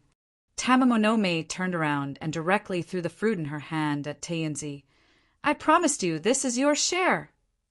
Teinzi subconsciously caught the fruit in his hand, staring at it. Okay. Tamamonome gestured at this time. The blood relation fruit can't fall to the ground, and the item that can store the item can't be used, so you can only catch it with both hands. Come over. Pick more for me. Don't just stand there. Taiyang Jinren. Teinzi's lips moved slightly, and once again looked at the fruit in his hand. F asterisk CK. F asterisk CK. F asterisk CK. This time I'm really in luck? How would he know where the blood relation mother tree was? He was just randomly pointing the way, but it seemed to be a good thing. I'm coming. Holding the fruit in both hands, Tainzi immediately ran in front of Tamamonome, his face full of joy. Ah, why was the mother tree transplanted? Sun God Ra's voice suddenly sounded. This is mine. Don't you dare touch it. Hearing Sun God Ra's voice, Tainzi instantly shuddered. He saw a figure rush out, but it looked quite wretched. It was the leader of the group of pillar gods, Sun God Ra. The treasure of the land of fall will only be found by those who are fated first come first served. Tamamonome smiled casually, feeling that today was really a lucky day. Die. Sun God Ra, who looked quite wretched, roared angrily. A huge amount of divine power burned at this moment.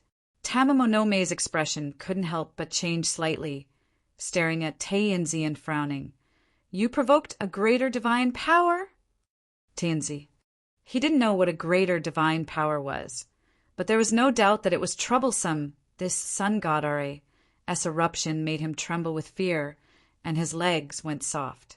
Damn it! Tamamonome gritted her teeth, as if she wanted to do something. Unexpectedly, Ra, the sun god, who had burst out with his divine power, suddenly stopped at this moment. Several silver chains were wrapped around his body at this moment. At this moment, these chains were actually pulling the body of the sun god up by force. Get lost. Sun god Ra, who was already furious, roared at this moment, and an even more powerful divine power began to surge out. But at this moment, from the sky, silver chains shot down one after another. The chains were like poisonous snakes, and in the blink of an eye, they wrapped around Sun God Ra. Under the blockade of these chains, Sun God Ra's huge divine power fluctuations decreased little by little. In the end, this Sun God Ra's body fell down powerlessly. He wanted to struggle, but in the end, even the strength to struggle strangely disappeared. The chains on his body seemed to be able to suppress all of his strength. Tamamonome and Tainzi were both stunned, and then they revealed a shocked expression. They subconsciously looked up and saw that in the sky there were already many silver girls standing in the sky, and they looked the same. Without saying a word, dozens of silver chains shot out from the palms of these silver girls. This time the targets of the chains were Tamamonome and Tainzi. Gaia! The moment he saw these silver girls appear, Tainzi shuddered. They were too similar. These silver girls were too similar to the Gaias he had met in the Punglai treasure house. Other than the fact that the material was different, their appearance was similar. Could it be that this place had some special connection with the Punglai treasure house? However, before Tainzi could think about it carefully, the chains had already successfully sealed him. Following Sun God Ra, Tainzi also fell to the ground powerlessly, as if he had been drained of all his strength. Tamamonome did not attack these silver girls, nor did she resist the silver chains. In the moment of danger, she directly disappeared. Then Tainzi only saw a stream of light flash into the deep forest. It even wrapped around a bloodline fruit king. Some of the silver girls immediately chased after it, but some of them stayed behind. At this time, one of the silver girls walked in front of Tainzi. This old Taoist who had fallen to the ground at this time raised his head with difficulty. They are too similar, second-class access confirmed. Welcome. It's here. As expected. Tainzi's face was filled with joy at this time. He was very familiar with this kind of plot. He could turn the situation around. But you do not have the visitor's permission, and your secondary permission is not enough to enter the third imperial garden. According to the Empire's civil law, you will be arrested. Announcement complete, beginning execution. Tainzi. Wait, this development is a bit inappropriate. In this way, Tainzi was directly lifted up by two silver girls. At the same time, 3 silver girls pulled out their golden swords at the same time and walked to the side of sun god Ra, who could not move. The golden swords were raised and were about to stab down. However, the 3 silver girls suddenly stopped. The golden swords were now hanging in front of sun god Ra's eyes. Third permission confirmed. Criminal temporarily suspended execution. Bring back to Sky Island. Visitor's key has been collected. Return. Chapter 1664. In the darkness. Father God, Father God. Father God, wake up. A slightly weak voice kept ringing in Ra the sun god's ears, which made him slowly wake up. After waking up, Ra the sun god quickly discovered his current situation. He was wearing a strange kind of shackle on his hands. This kind of shackle not only sealed his divine power, but also suppressed the strength of his body. It had been a long time since he had this kind of feeling. It was like a mortal who was seriously ill, weak to the extreme. It wasn't just him. His daughter, the goddess Mat, was the same at this time, wearing special shackles, and compared to him, his daughter's situation was more serious. You're hurt. On the surface of the bloodstains on her shoulder and abdomen, his daughter's situation was very bad. Ra, the sun god, instantly frowned. This was his most beloved daughter. Otherwise, he wouldn't have kept the goddess Mat and given her the scales of good and evil. Father God. Mat wanted to say something, but stopped. What happened? Ra, the sun god, felt something and frowned. Where are the other pillar gods? Father, listen to me. Goddess Mat took a deep breath at this time, and even changed the way she addressed him. Brother, bit by bit, Mat told Ra, the sun god, what had happened. This master of the entire pantheon, his expression changed from anger to grief. But he didn't say a word until Mat finished narrating this experience. Ra, the sun god, said with a bitter smile, Your brother is right. I am too useless. Mat quickly said, Father God, now is not the time to blame yourself. Do you know where we are now? Sun god Ra looked around. It was obviously a cell, but the surrounding walls were transparent. There were many similar rooms, arranged one by one, like the structure of a beehive. But except for the cell they were in, the rest were empty. Where is this? The Sky Island. Goddess Mat said with a serious expression. It's the huge object we saw floating in the sky at the beginning. They call this place Sky Island. According to what you said, the mysterious girl who caught you seems to be able to command the guards of the secret place. Sun god Ra frowned at this time. Is it possible that this mysterious girl is the owner of this secret place? But since she killed your elder brother, why did she leave you behind? There were many things that he couldn't figure out. But suddenly, Ra the sun god noticed something and quickly touched his clothes. Then his expression changed slightly. My key is gone. What? Mat's expression also changed slightly. This was because her godfather had said that this secret place could only be opened with a key. It couldn't be opened from the inside. The surroundings were so quiet that it was almost mysterious. The father and daughter were imprisoned in this huge, beehive-like cell, and there was a faint feeling of despair lingering around them. His divine power was sealed, and his strength was constantly being drained. In this place, the gods were no longer gods, but prisoners that could be easily manipulated. If we can escape this disaster, I want to send you back to the city of the sun. Ra, the sun god, seemed to have aged in an instant, and he sat weakly on the floor, looking quite disheartened. He was known as the great divine power. Even in the crevices of the many dimensions of the gods, he was not weak, but he could not climb up. Instead, he met danger again, and now he was reduced to a prisoner. How could he not be discouraged? Father! The father and daughter looked at each other without saying anything. In the beehive cell, the father and daughter of the ancient Egyptian god were secretly lamenting and hesitating about the future. On the Sky Island, there was also someone who was worried about his life, Taeyang-zi. Oh, Taeyin-zi. Unlike the beehive cell where the father and daughter were imprisoned, Taeyin-zi was now in a huge empty room. It was like a rectangular box, and the surrounding walls were almost shiny white. At this time, Tae-Inzi was firmly fixed on a standing metal cross. Cold, sweat dripped down his body. He shivered and looked at the position directly in front of him and saw a guy lying on the ground with grass covering his body. From the moment she woke up, Tae-Inzi saw this fellow covered in grass lying there. He was about 50 meters away from her. He even saw the guy lying on the ground, covered in grass. At this moment, he was holding a strange-looking silver sniper rifle in his hands, and he was aiming at it, a target. In an instant, Tae-Inzi fully understood his current situation. Obviously, he had become a target. Bang!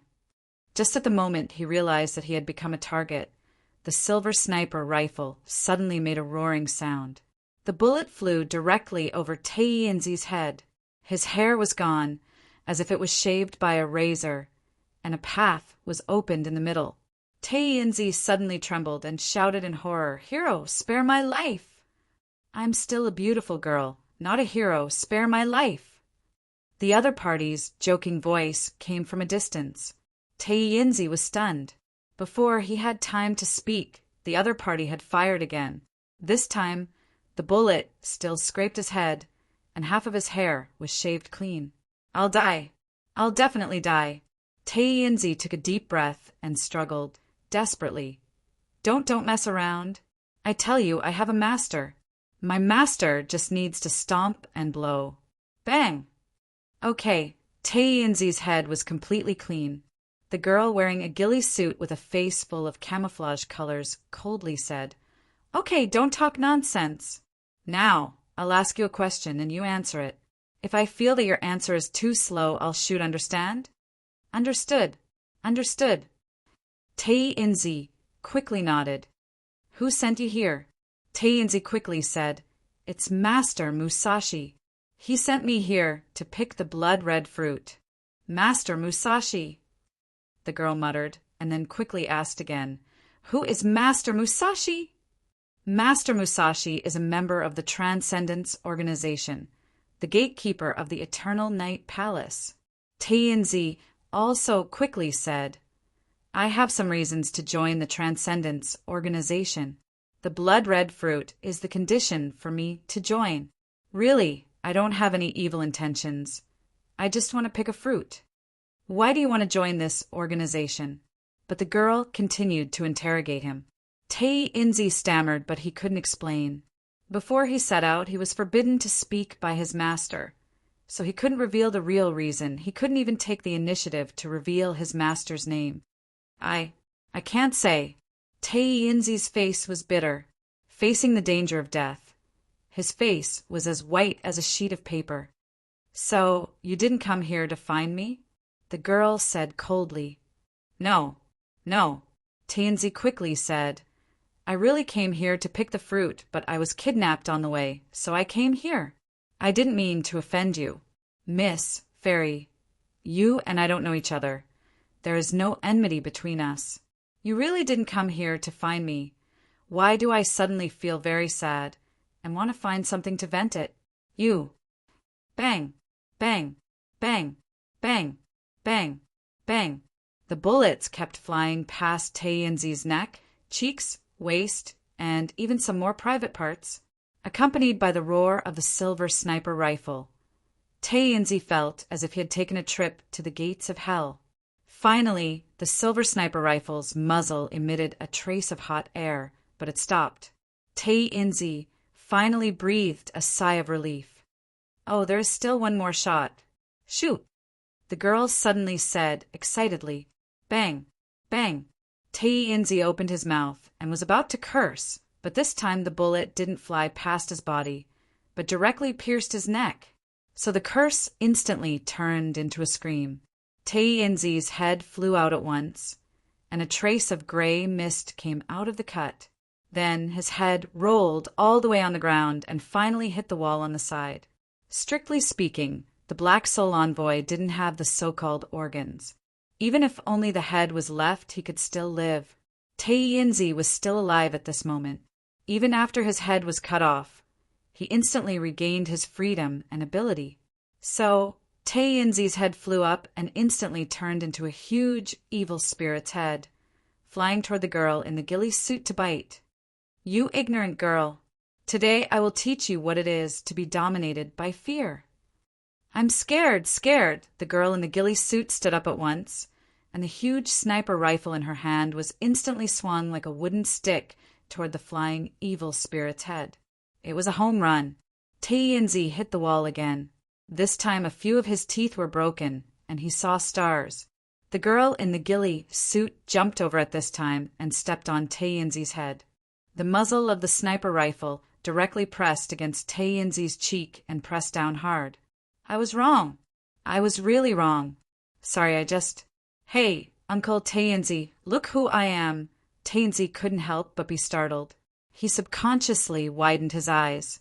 The girl in the ghillie suit lifted the turf on her body at this time and touched her face, casually. She removed the camouflage graffiti on her face and revealed her original appearance. You. Tae-Inzi's eyes widened as if they were going to pop out.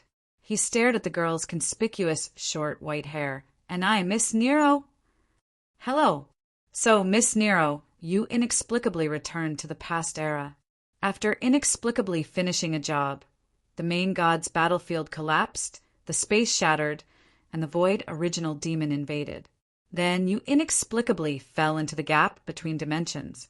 When you woke up, you were already in this place, and then you were trapped until now. Yes. Nero nodded casually. In the center of the huge rectangular white room, there was a barbecue stove at this time.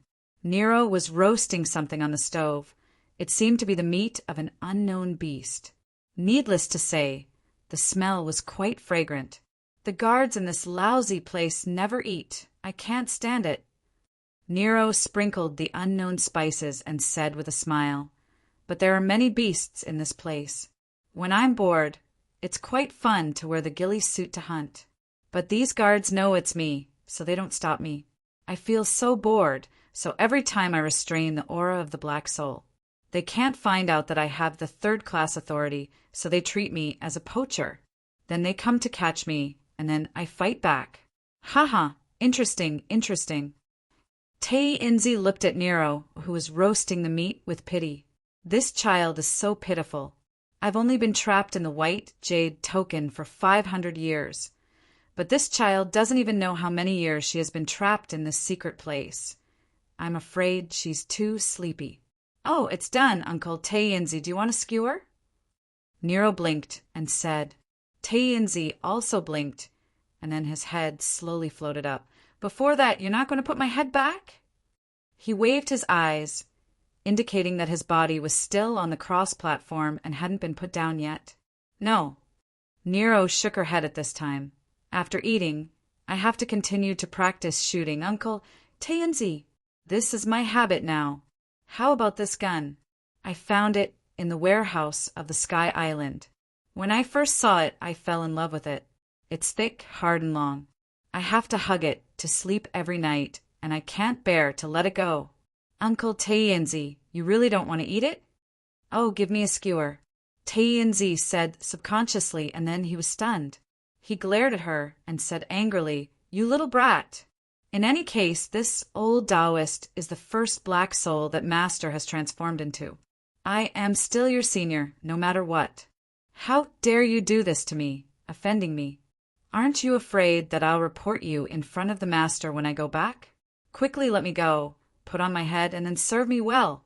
TSK, I know 36 kinds of plots, 72 kinds of postures, and 108 positions. Nero said with a smile. The Master is a man, Tae-Inzi suddenly sneered. Do you think the black-hearted maid in the shop is invisible? With her here, you're also a woman, so don't even think about being promoted. I can be a secret lover, Nero said with a smile. It's good to have an affair, and I can't stop. You really don't plan to let me go? Tae-Inzi suddenly frowned. For the sake of being a fellow disciple, I can pretend that this thing didn't happen. No.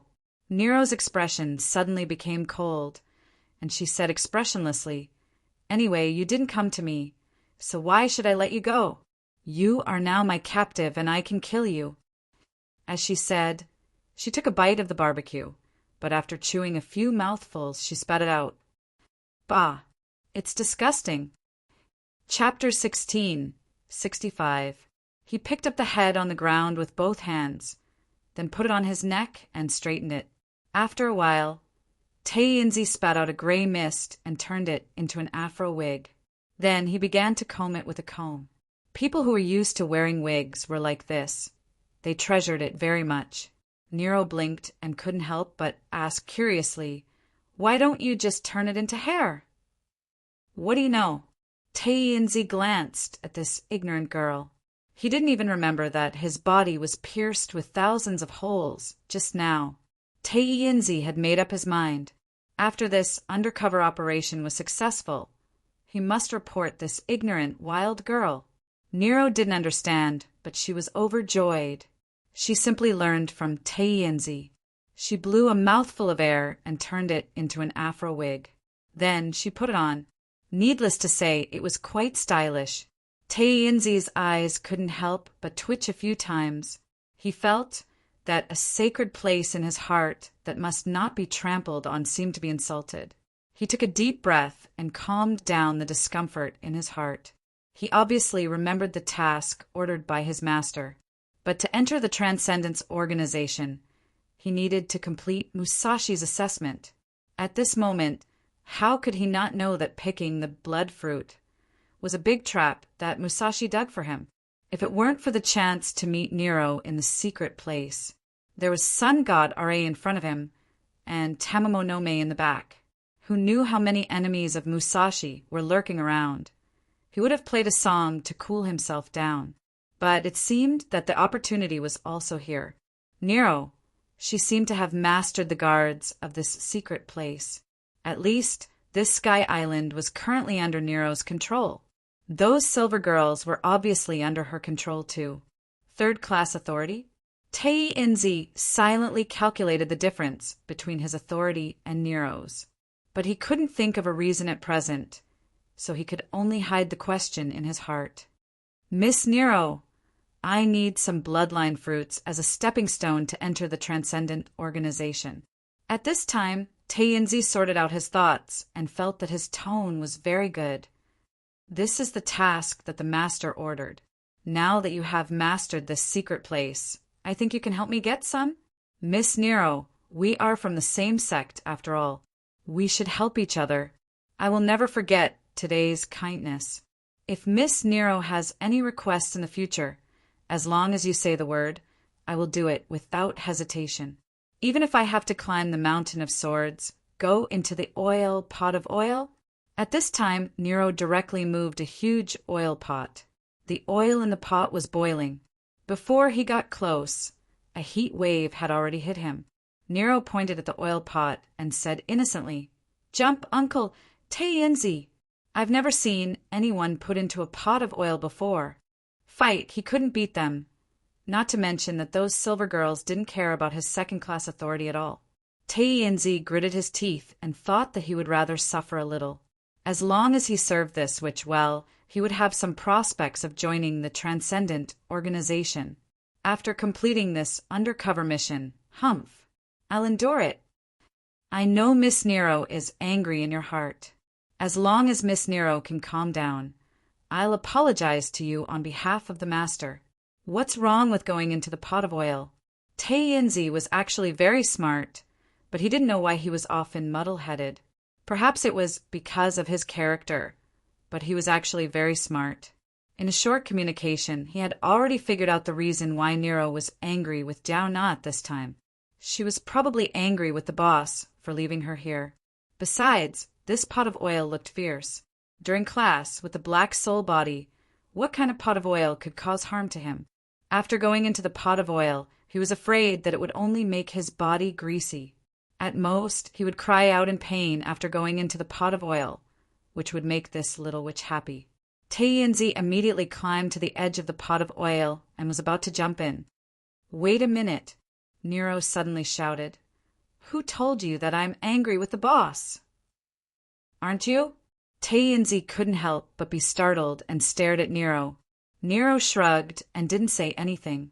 After a while, she said indifferently, "Okay, you can jump now. Uncle Tainzi, don't worry, you won't die." "Master, now is the time for me to perform meritorious deeds. You must give me extra points." Thinking of this, Tainzi pinched his nose and suddenly looked impassioned. He really jumped into the pot of oil. "Chi, gulu gulu, chi chi, chi chi. What kind of oil is this? The pain is killing me. Ouch.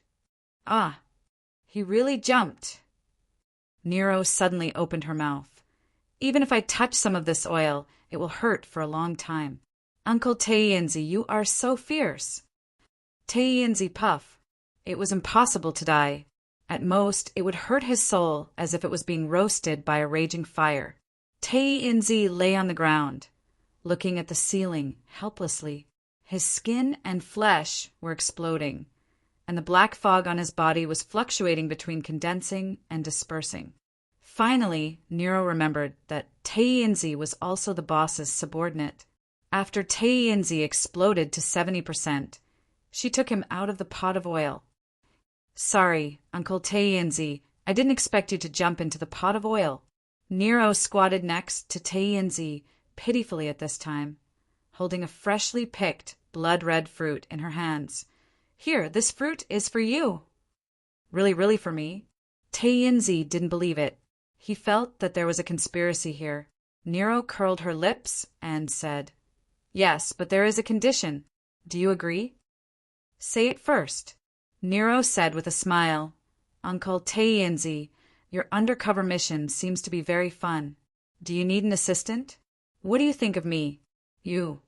Tainzi suddenly widened his eyes. He even ignored the injuries on his body that was 70% cooked. He suddenly bounced up and said angrily, "Okay. It turns out that you have this idea. I should have seen through it long ago." "What idea?" Nero was startled and looked at Tainzi with some confusion. Tainzi sneered, "You think I don't know? You're clearly trying to steal my credit. Let me tell you, this mission was personally given to me by the master. No one can even think of snatching it from me. I won't rob it." Nero sat upright at this time. "Uncle Tainzi, I can sign a private agreement with you. I promise I won't take your credit." "Really?" Tainzi suddenly frowned.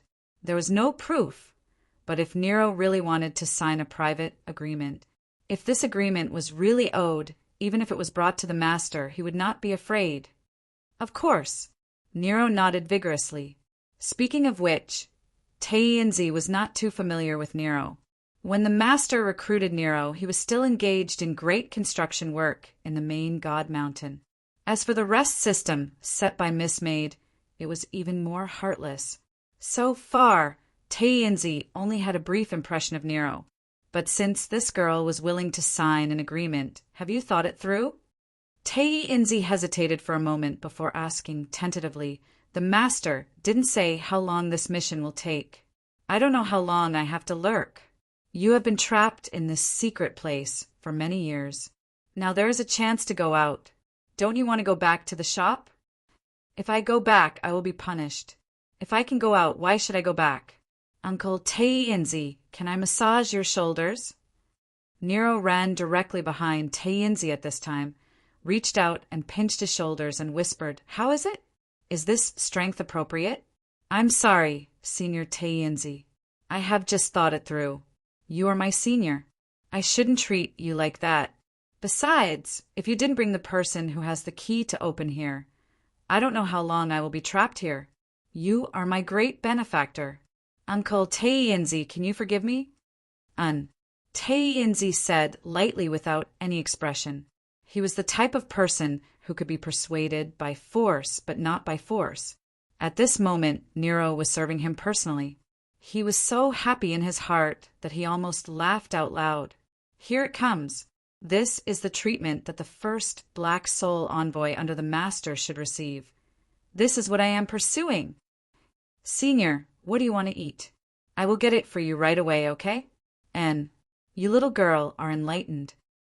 Tainzi waved his hand at this time. "You should have done so long ago.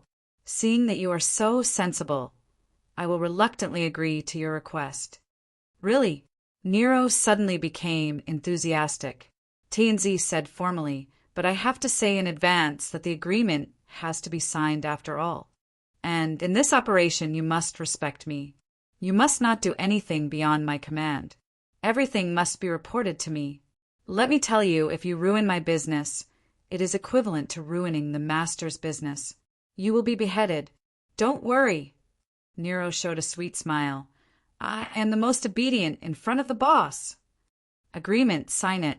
Tianzi waved his hand at this time and condensed an agreement. This thing was naturally different from the boss's sheepskin scroll. There were no irresistible agreement rules, but after all, it was condensed by Black Soul with the power of the shop. It could bind the Black Soul envoys of both sides who signed the agreement to a certain extent. First, after the undercover mission is over, all the credit belongs to Tianzi. Second, during the undercover mission, Tianzi must be respected.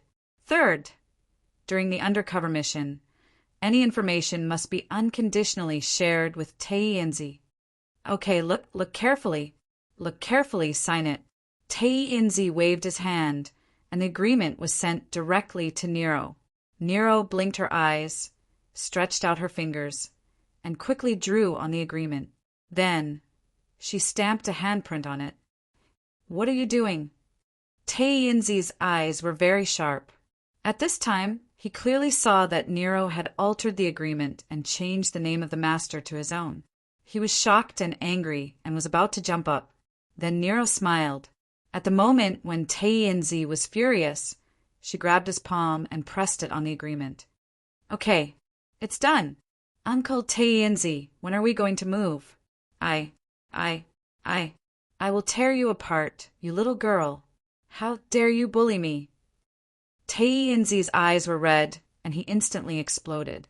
Tianzi typed, plus Tianzi was knocked down by Nero. KO! Tianzi was dragged out by Nero. Suddenly, footsteps came from the honeycomb cell. Sun God Ra and Goddess Matt raised their heads at the same time and saw a white-haired girl slowly walking down the stairs while gnawing on a yellow fruit, until she came in front of the father and daughter gods. The two sides looked at each other through the transparent wall. "Are you the master of this secret place?" Sun God Ra had seen the wind and waves after all. At this time she asked calmly, "What is the purpose of capturing us here?" Nero didn't speak. She just bit the yellow fruit and clapped her hands twice. Immediately afterward, a group of silver girls flew in from the other side of the honeycomb cell. Behind these silver girls were the other pillar gods who had escaped. These fleeing pillar gods were also shackled that could suppress their divine power and physical strength. At this time, their faces were ashen. When these pillar gods saw Father God, who was already in prison, they were even more shocked. After a while, the honeycomb cell opened again, and Tamamonome was brought in by a group of silver girls with an ugly expression. The pillar gods and Tamamonome were directly thrown into the honeycomb cell at this time. At this time, Nero looked at the pillar gods and Tamamonome and said with a smile, "This honeycomb cell has a set of special operating rules that change every day, but there is a loophole in it. The first one to find this loophole can break out of prison." The pillar gods were suddenly shocked. Tamamonome frowned. "If you succeed in breaking out of prison, I can allow you to take one thing from here." Nero said again, "Why should we believe you?"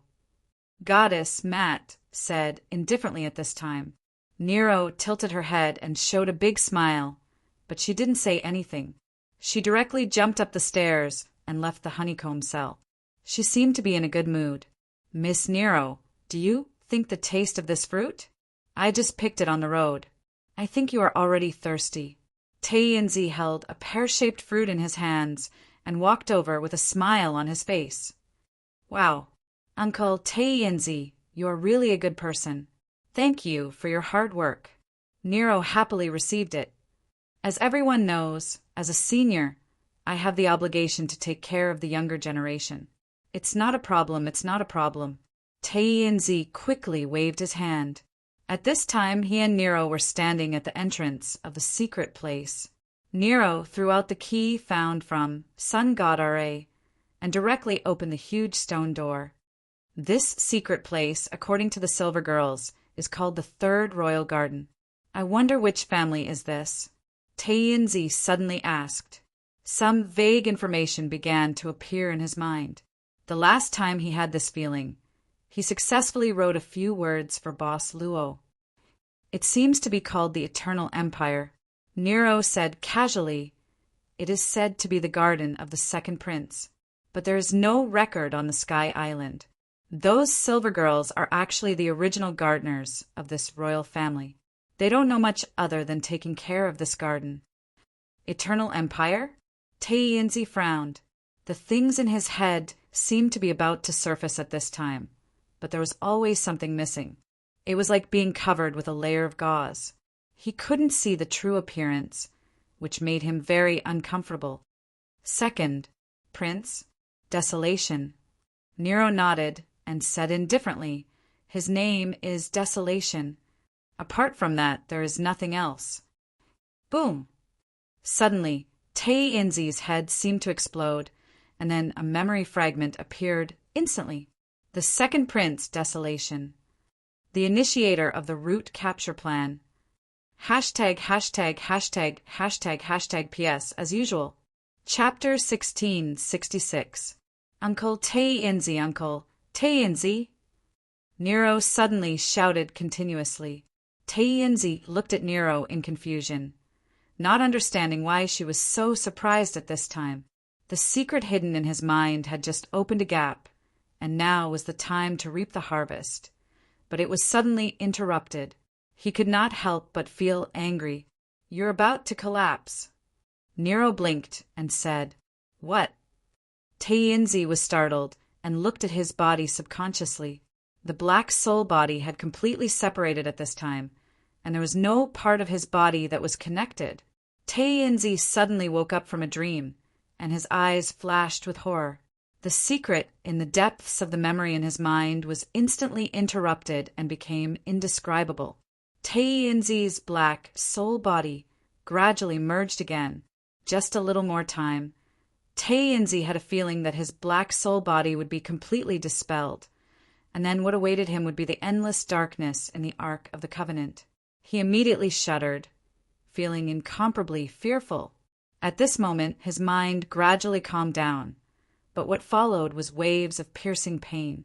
He understood in his heart that just now it was completely similar to an overclocking state, but his weak soul clearly couldn't bear it, and once he stopped, he suffered a backlash.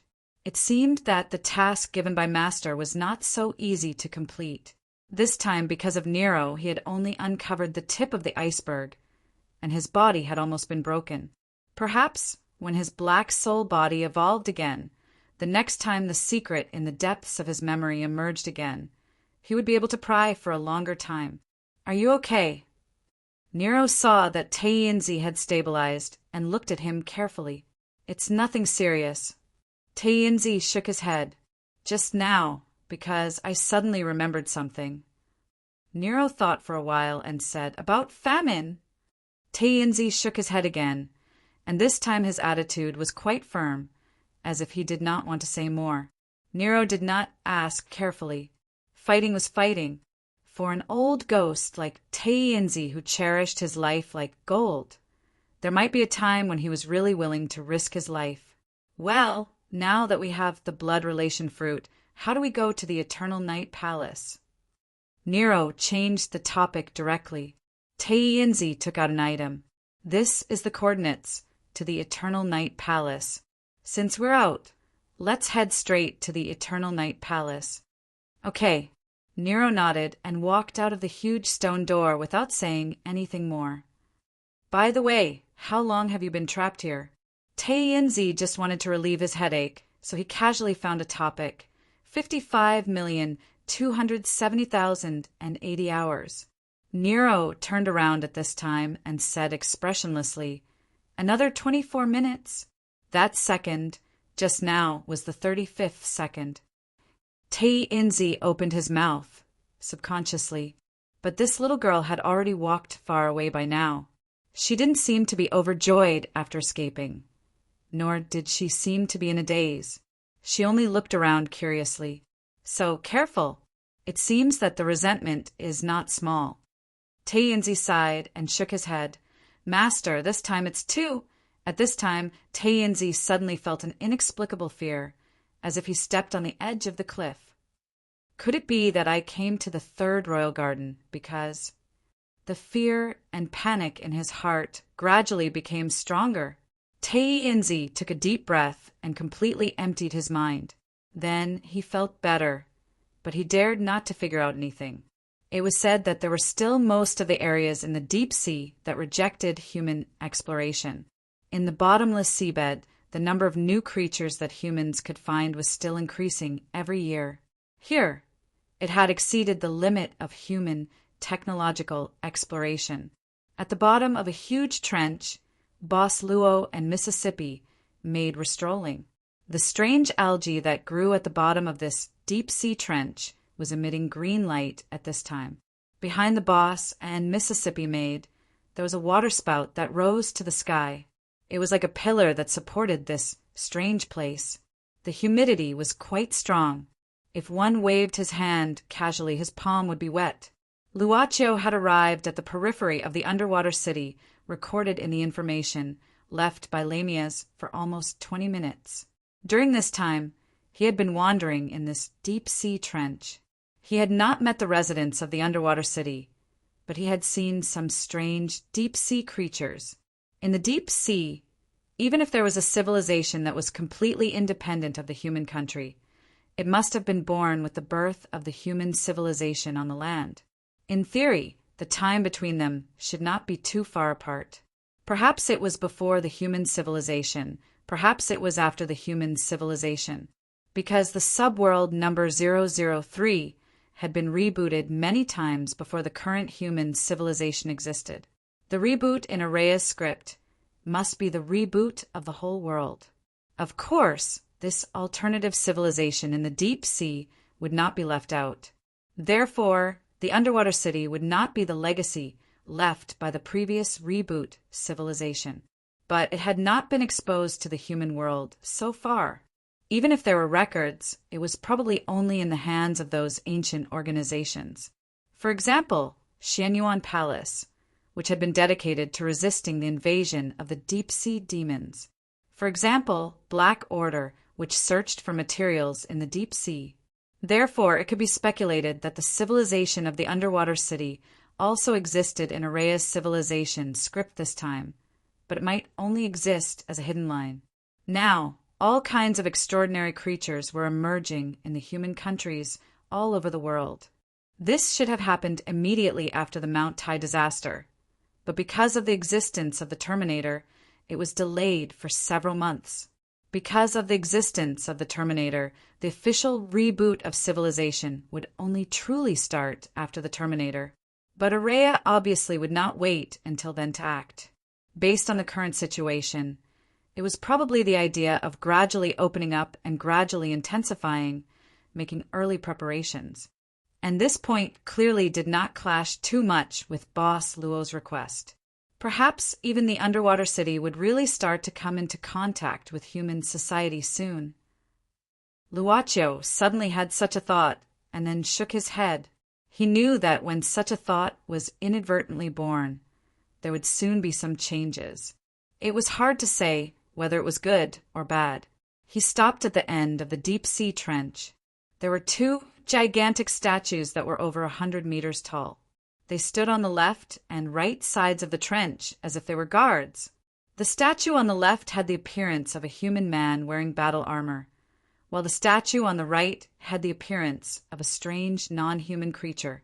It had 4 arms with fins, curved legs, sharp fangs, sharp eyes, and a membrane around its ribs, 3 eyes. It seems that there is indeed an ancient civilization in the abyss of the trench. Miss Maid looked at the statues in amazement. I wonder if the civilization of this underwater city is the same as the marine civilizations of other subworlds. The business of the previous owner seemed not to have reached the civilized world of the abyss of the trench. The reason was unclear, at least It had not since Miss Maid entered the shop. After the two colossal statues, it was the end of the deep-sea trench. There seemed to be no road ahead. At least, there was no road in normal sight. It seems to be a boundary, and the fulcrum is these two statues.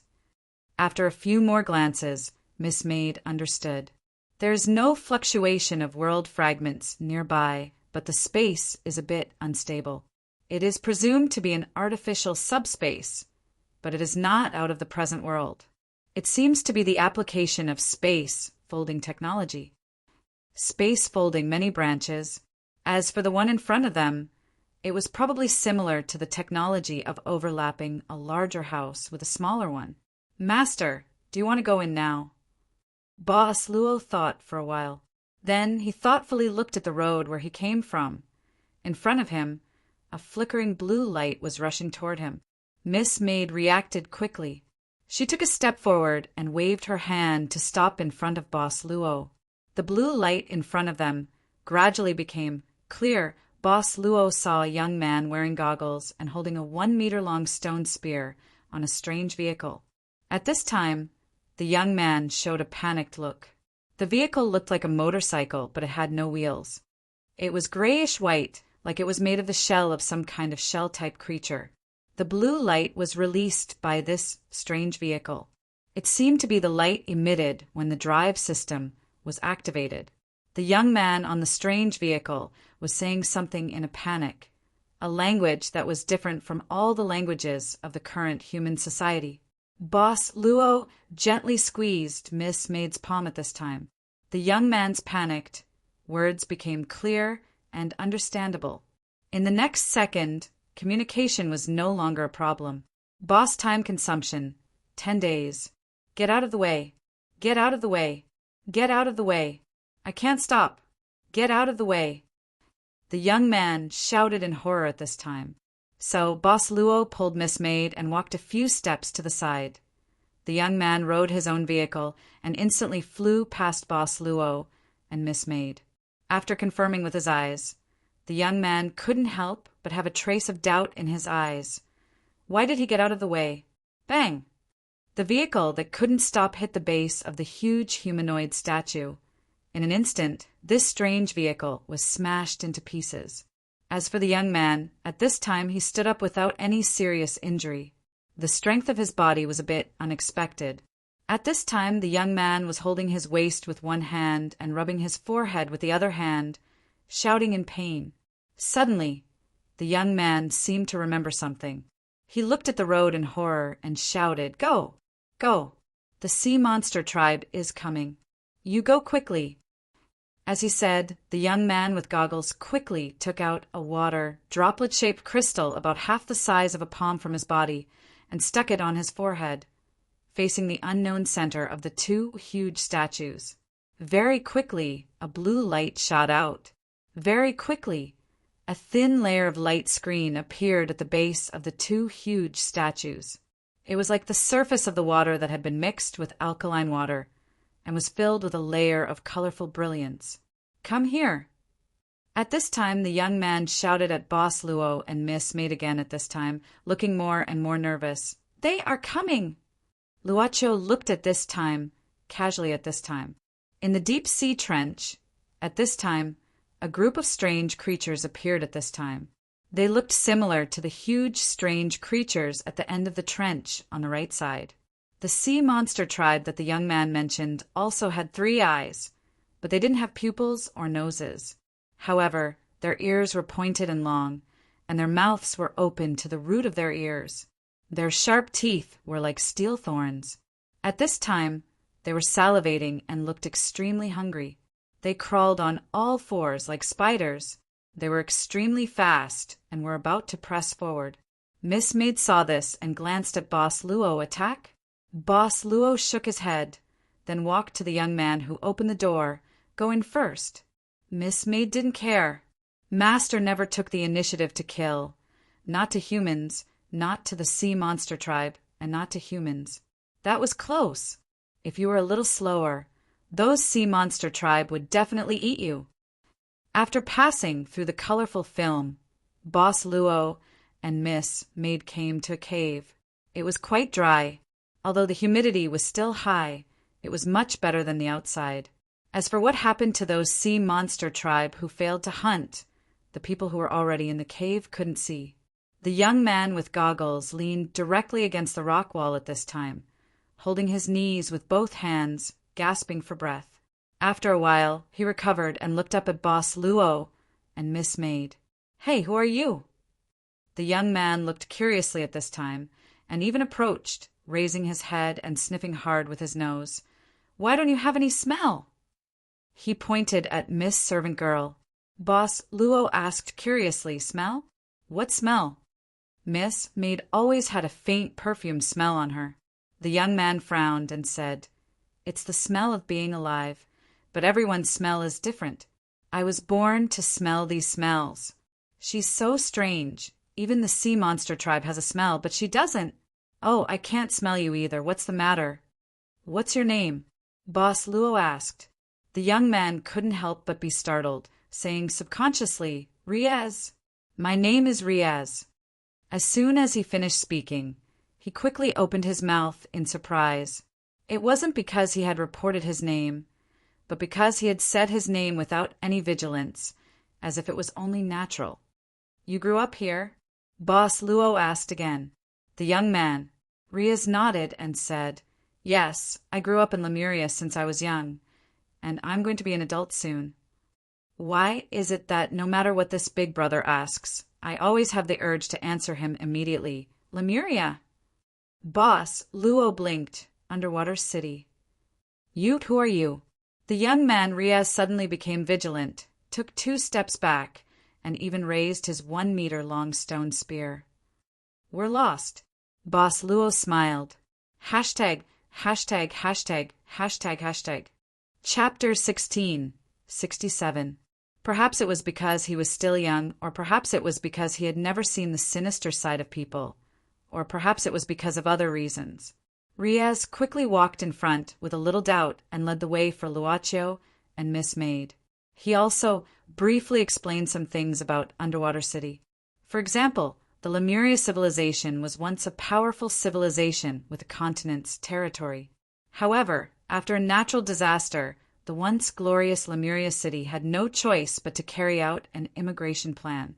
As early as when the Lemuria civilization ruled the continent, the outstanding people in their country had mastered a power called magic ability. Through the power of magic ability, the Lemuria civilization created many convenient tools. The transportation tool that Riaz smashed was called Serpent. It was an application of magic ability.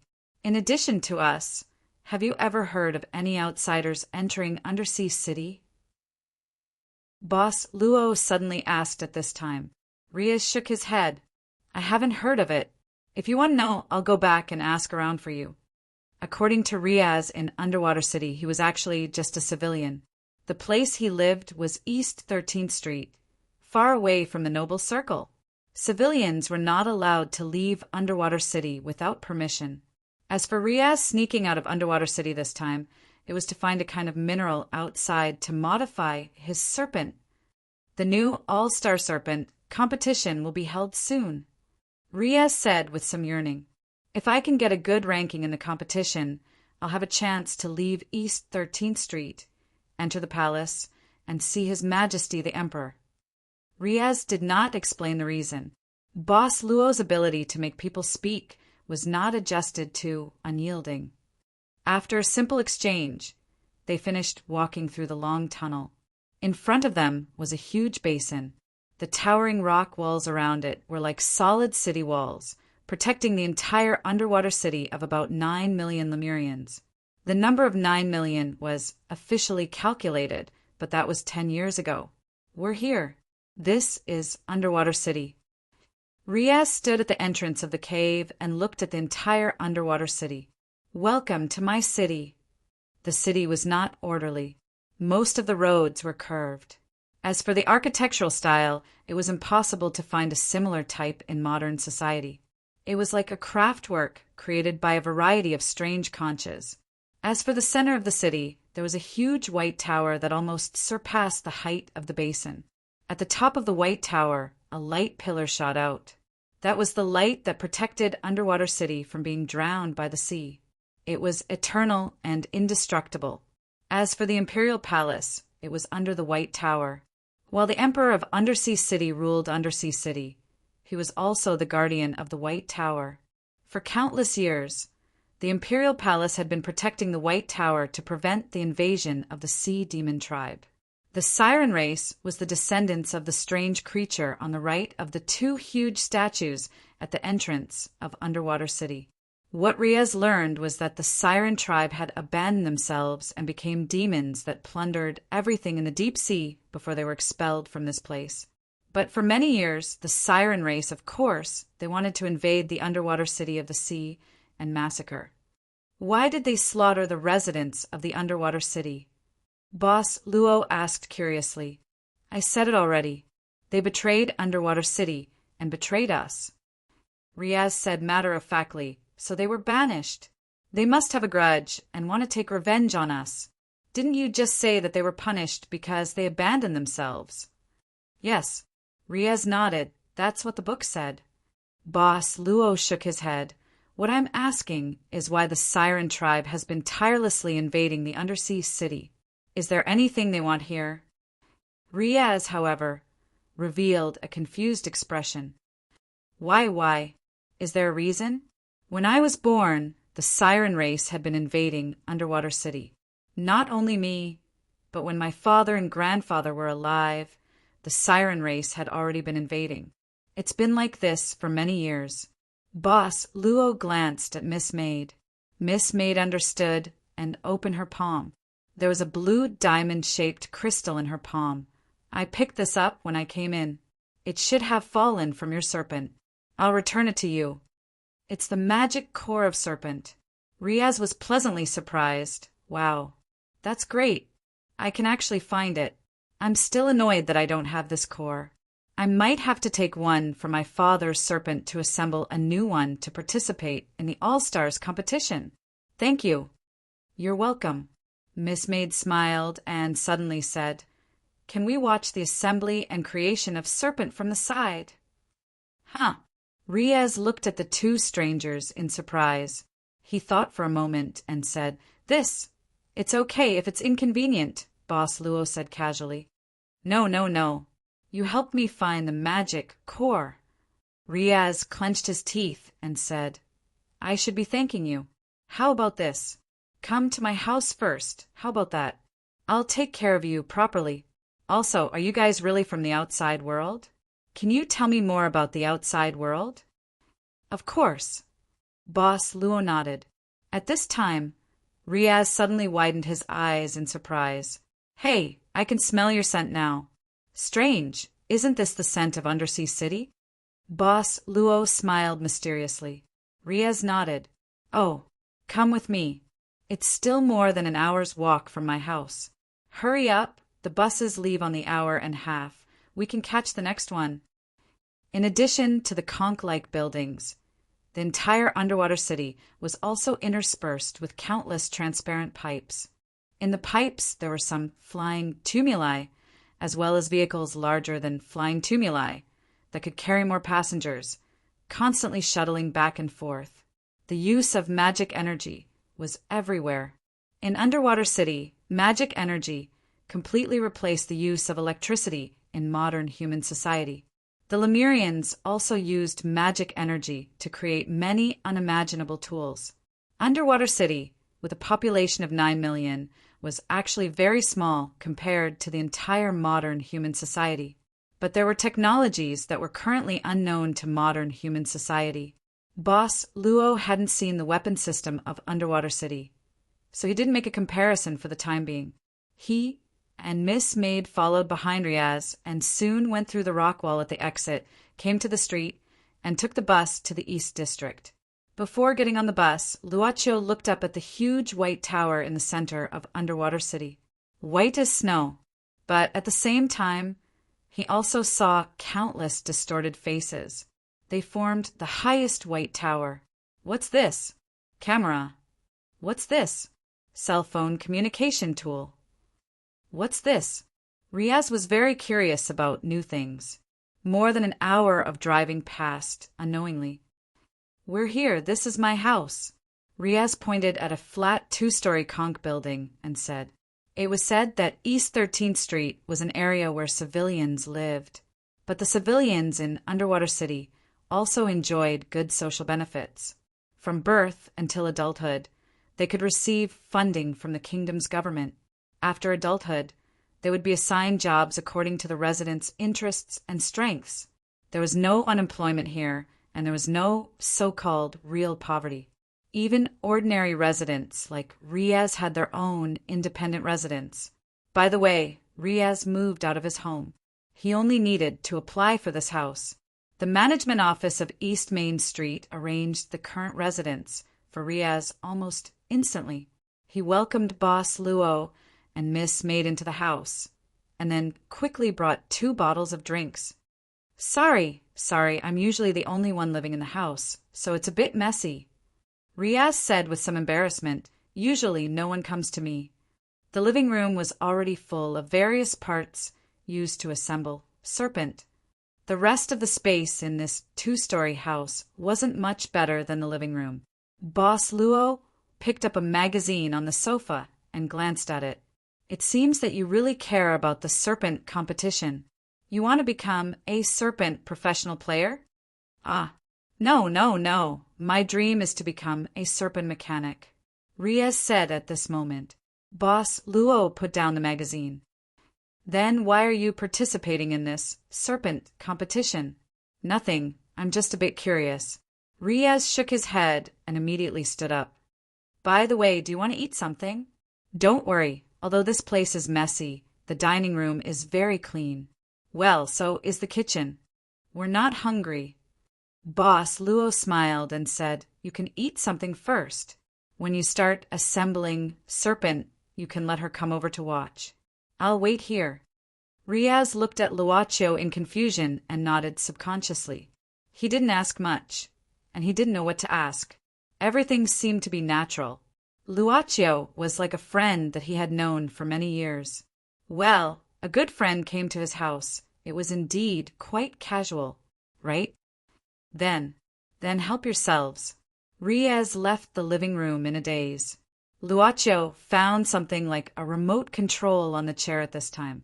After activating it, 2 pillars suddenly stretched out from the wall in front of him, and then a light screen slid down like water. "It seems that this is the TV here." Luaccio asked Mississippi maid to sit beside him. "There are quite a lot of channels." This was obviously a way to quickly understand this underwater city. Anyway, he had nothing to do. At this time on the light screen, it was switched to a channel similar to an official channel. A woman in a formal dress was broadcasting something. It was the speech of the Emperor of the Underwater City Kingdom. The speech seemed to be yesterday. The Emperor of the Underwater City Kingdom looked abnormally young. For the time being, the Lemurians were no different from ordinary humans, except that their skin color was slightly darker. It was a speech about the victory of the Lemurians in the war against the Sirens. The general content was that the Siren tribe sent troops to invade a mine in the underwater city not long ago. The Emperor praised the bravery of the soldiers in this battle and also condemned the despicable behavior of the Siren tribe. "This is a great era.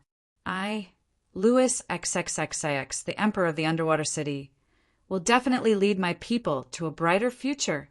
Louis XXXX." Boss Luo said thoughtfully, "It seems that the Lemurians have a relatively long lifespan." Mississippi maid listened quietly.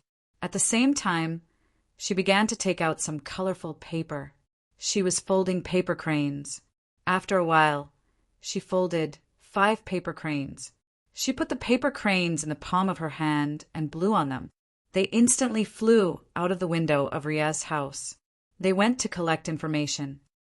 "Master, this emperor looks very similar to the statue on the left side of the entrance of the underwater city," Mississippi maid suddenly said with a smile at this time. "After all, he is the descendant of the first emperor." Boss Luo said casually, "If he doesn't look like him, The process may be more complicated. Mississippi, Maid chuckled. She was smart enough to know that this master was actually talking about some small jokes. I'll go and see if Riaz needs any help. Mississippi Maid got up and left her seat. Boss Luo simply changed the channel. There was a program explaining the historical changes of the underwater city. He watched it with great interest. The White Tower of the underwater city was not airtight. On the contrary, almost every floor had a platform that could be opened. On a platform about half the height of the tower, a cold-faced woman in white was sitting with her legs crossed. Her eyes were closed. There was a breeze here, but it was not cold. Miss Jean, you should go back. You've been out for half a day. At this time, a girl in a silver robe walked over slowly. She came to the side of Miss Jean in white and said softly, "It's lunchtime. His Majesty asked me to invite you over." Miss Jean in white slowly opened her eyes and glanced at the girl in the silver robe, saying indifferently, "I don't remember promising him to have lunch with him." His Majesty said Miss Jean would agree. The girl in the silver robe smiled faintly, because His Majesty is the Emperor of the underwater city, and Miss Jean, you are now the property of His Majesty. Then let him wait. Miss Jean closed her eyes again. The girl in the silver robe didn't continue to speak. She just stood aside and waited quietly. After waiting for nearly 2 hours, Miss Jean opened her eyes again. "I'm tired. Let me send Miss Jean off." The girl in the silver robe smiled faintly. "Miss Jean and His Majesty's wedding will be held soon. His Majesty ordered me to accompany Miss Jean all the time. Suit yourself." Miss Jean stood up. As she walked, there was a clear sound of metal clashing. There were shackles and chains around her ankles. Chapter 1668. The underwater city was a cold and gloomy place. Even though there was day and night, it was just an environment simulation created by the White Tower. This kind of visible light was not the sun and had no temperature. In fact, there were very few places in the underwater city that had green vegetation. However, in the palace, there was a greenhouse courtyard where many plants were planted. These were some seeds that the Lemurians had kept on the ground before they sank to the bottom of the sea. They were then cultivated in the magical greenhouse. Although it was called a courtyard, it was actually not small. It was the size of 2 football fields, and the emperor of the underwater city, Louis XXXX, was about to marry Miss Jean. She was currently living in a corner of this greenhouse. Louis XXXIX had 2 wives who left him one after the other. Therefore, after the wedding, Miss Jean would become the 3rd empress of the underwater city. That was the dream of all the girls in the underwater city. However, for Miss Jean, this was a very annoying matter. This level of annoyance even caused her cultivation that she had always maintained to deteriorate. "I can't continue like this," she thought to herself. It was just that the palace was heavily guarded and she had yet to find a way to leave. That silver-robed girl was called Lyoga. She had a bit of the ancestral blood of the Siren clan and was the exclusive slave of Louis XXXX. She had extraordinary strength. Young Miss Jean wasn't afraid of Lyoga's monstrous strength if her cultivation wasn't sealed.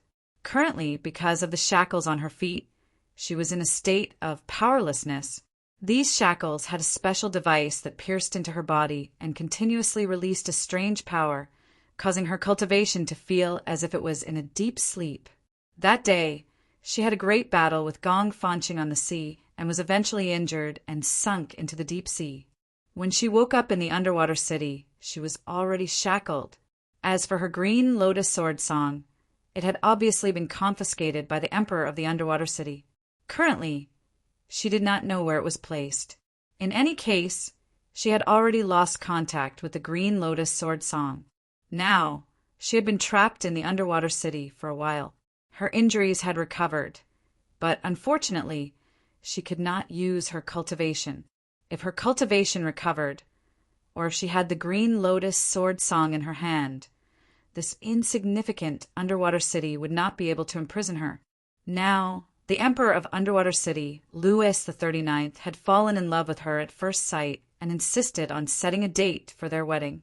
Miss Chin couldn't resist and could only helplessly stay for the time being, thinking of ways to escape every day. What is this?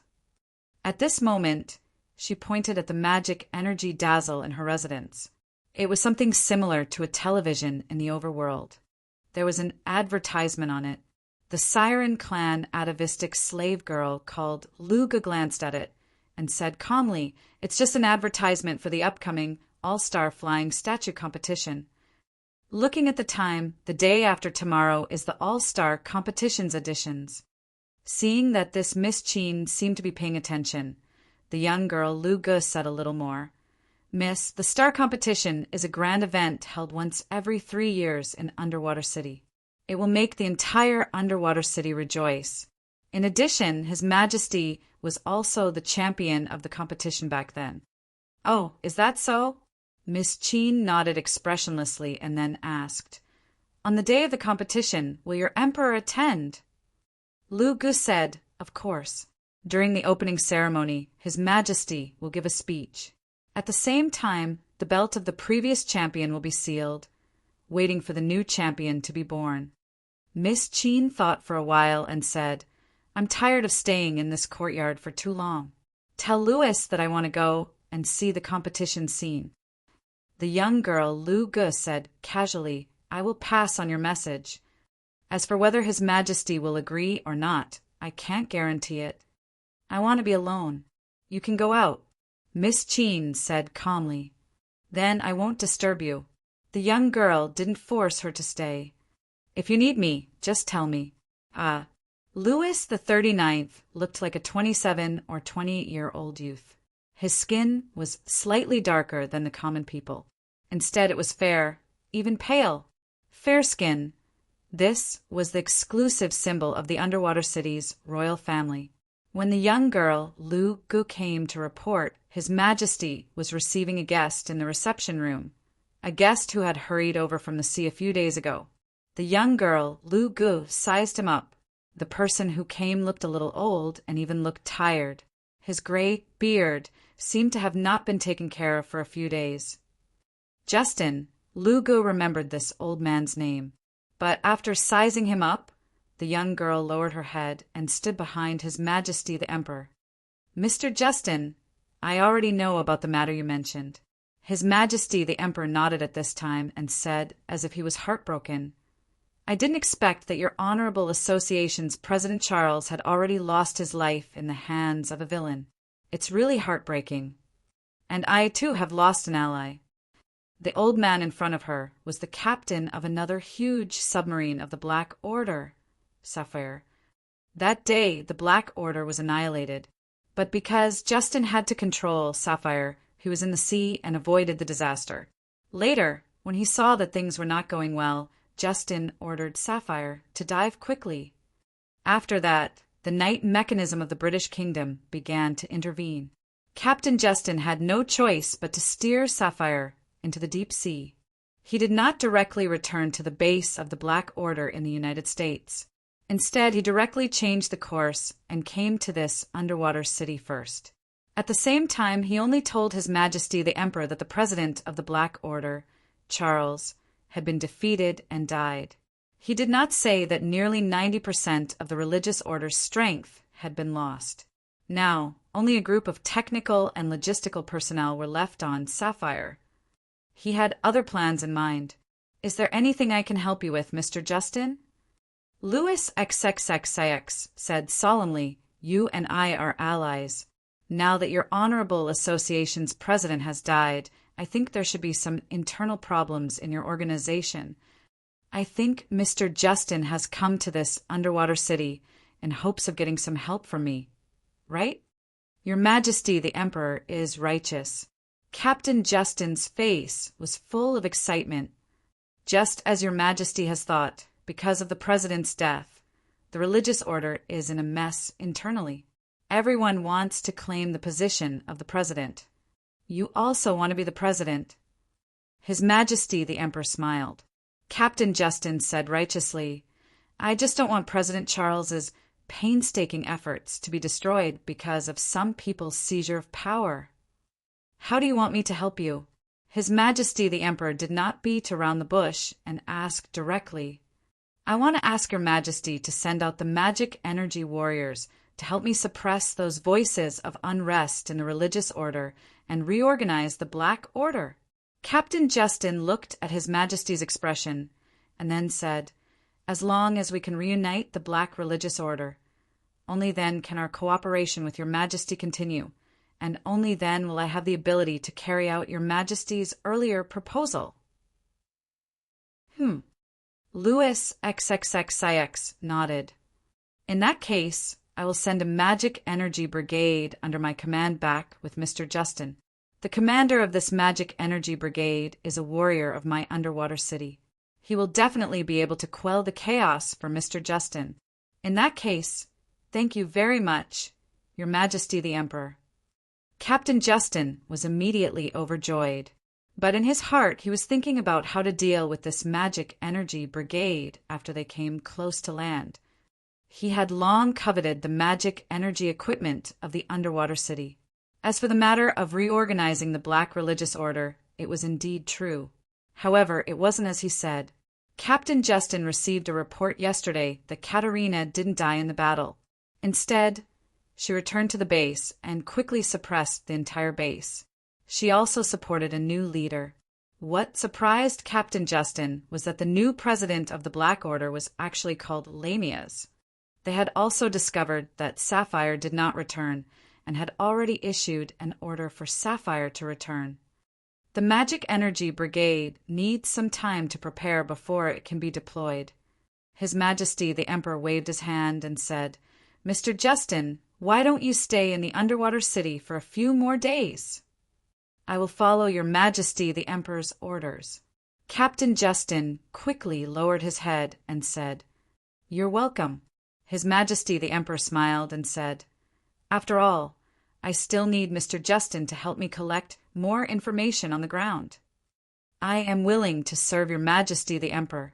His Majesty smiled and ordered for Mr. Justin and his entourage to be brought to a temporary place for them to settle down. His Majesty the Emperor then brought Miss Lyoga back to his study. What's the matter? The girl came forward and lowered her head and said, Your Majesty, Miss Cheen said that she hopes to attend the competition the day after tomorrow and watch the show. A trace of surprise flashed in Louis XXX's eyes. Oh, she actually has such thoughts. Do you know the reason? The girl thought for a moment and said, Perhaps Miss Cheen wants to see if she can find a chance to escape. His Majesty the Emperor smiled and said, Do you think she can find a chance? Miss Lyoga said indifferently, I won't let Miss Cheen have a chance. Then I'll agree. His Majesty the Emperor chuckled and said, After all, she is about to become my Empress. It's about time for her to appear in front of the public. The opening ceremony the day after tomorrow is a good opportunity. Go and prepare. Yes. After the girl left, His Majesty the Emperor began to work, sending out document after document and order after order. Underwater City, East 13th Street. I see. This is the magic energy circuit. Yes. Because of the existence of these magic energy circuits, the energy contained in the magic energy core can be stably extracted. Riaz sighed and said, Compared to the ever-improving magic energy application, I think this magic energy circuit is the greatest discovery in magic energy technology. Miss Maid didn't say anything. At this time, she took out a miniature magic energy core and placed it under a tool similar to a microscope to observe it. These tools were found in Riaz's workshop in his home. There were many tools here, and it was like a multifunctional workshop. What are you drawing? Riaz leaned over and saw this big sister looking at the thin mirror he used for rough processing while drawing something. He couldn't help but be curious. I'm drawing the structure diagram of the magic energy core, Miss Maid said casually. Riaz blinked and looked more carefully, but this big sister was writing some words and symbols that he didn't understand. Chonho.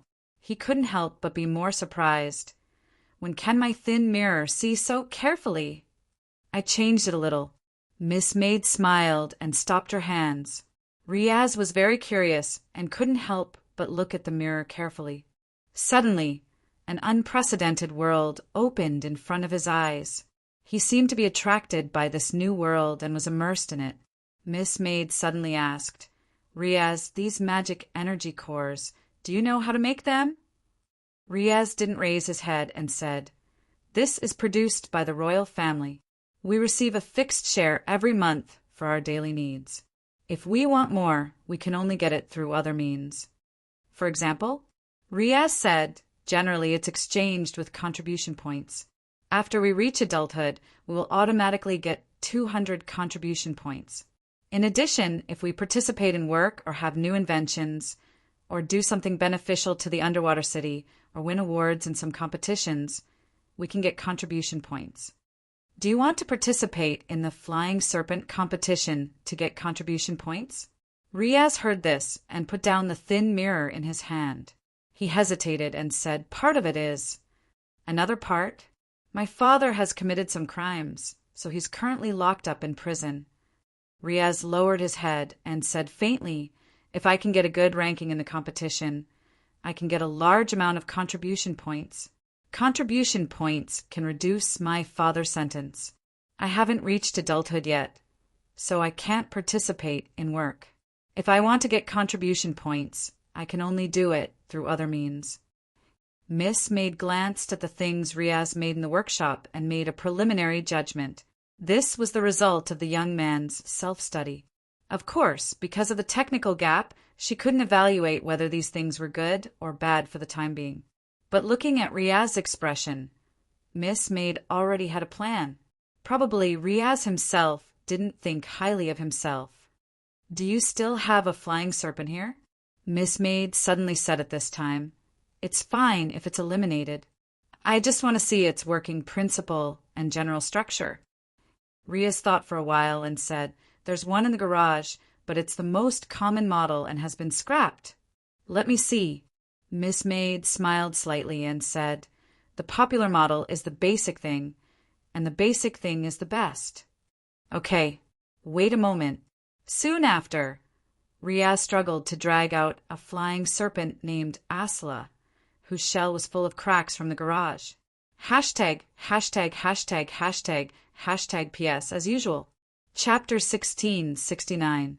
After leaving the mysterious Third Royal Garden, it didn't take long for Tainzi and Nero to come to the periphery of Land of Fall. In fact, it was a return trip. Tainzi even met Auric, who was still selling maps in this place. You actually walked out of here safely? Auric seemed to be quite surprised. He looked at Tainzi up and down. Can't I walk out? Tainzi looked at the other party in annoyance. Did you get the blood fruit? Auric suddenly asked. Tainzi shook his head and said, No, I didn't get anything. But it is indeed dangerous inside. It is quite difficult for me to protect myself with my current ability, so I'll just forget about it. Auric didn't say anything. He just looked at the white-haired girl behind Tainzi, curiously. His intuition told him that this white-haired girl and Tainzi seemed to be the same species. Nero was also looking at Auric. Unlike Tainzi's caution, she stepped forward directly. Uncle Tainzi, is this kid your friend? He is just a businessman who bought my Land of Fall trap map. Tainzi shook his head. I have met him once. We are all friends who have done business. Auric didn't care much about Nero saying that he was a kid. He patted Tainzi's shoulder with a smile. Sir, if you come again next time, you are welcome to buy the latest trap map for me again. I will give you a discount.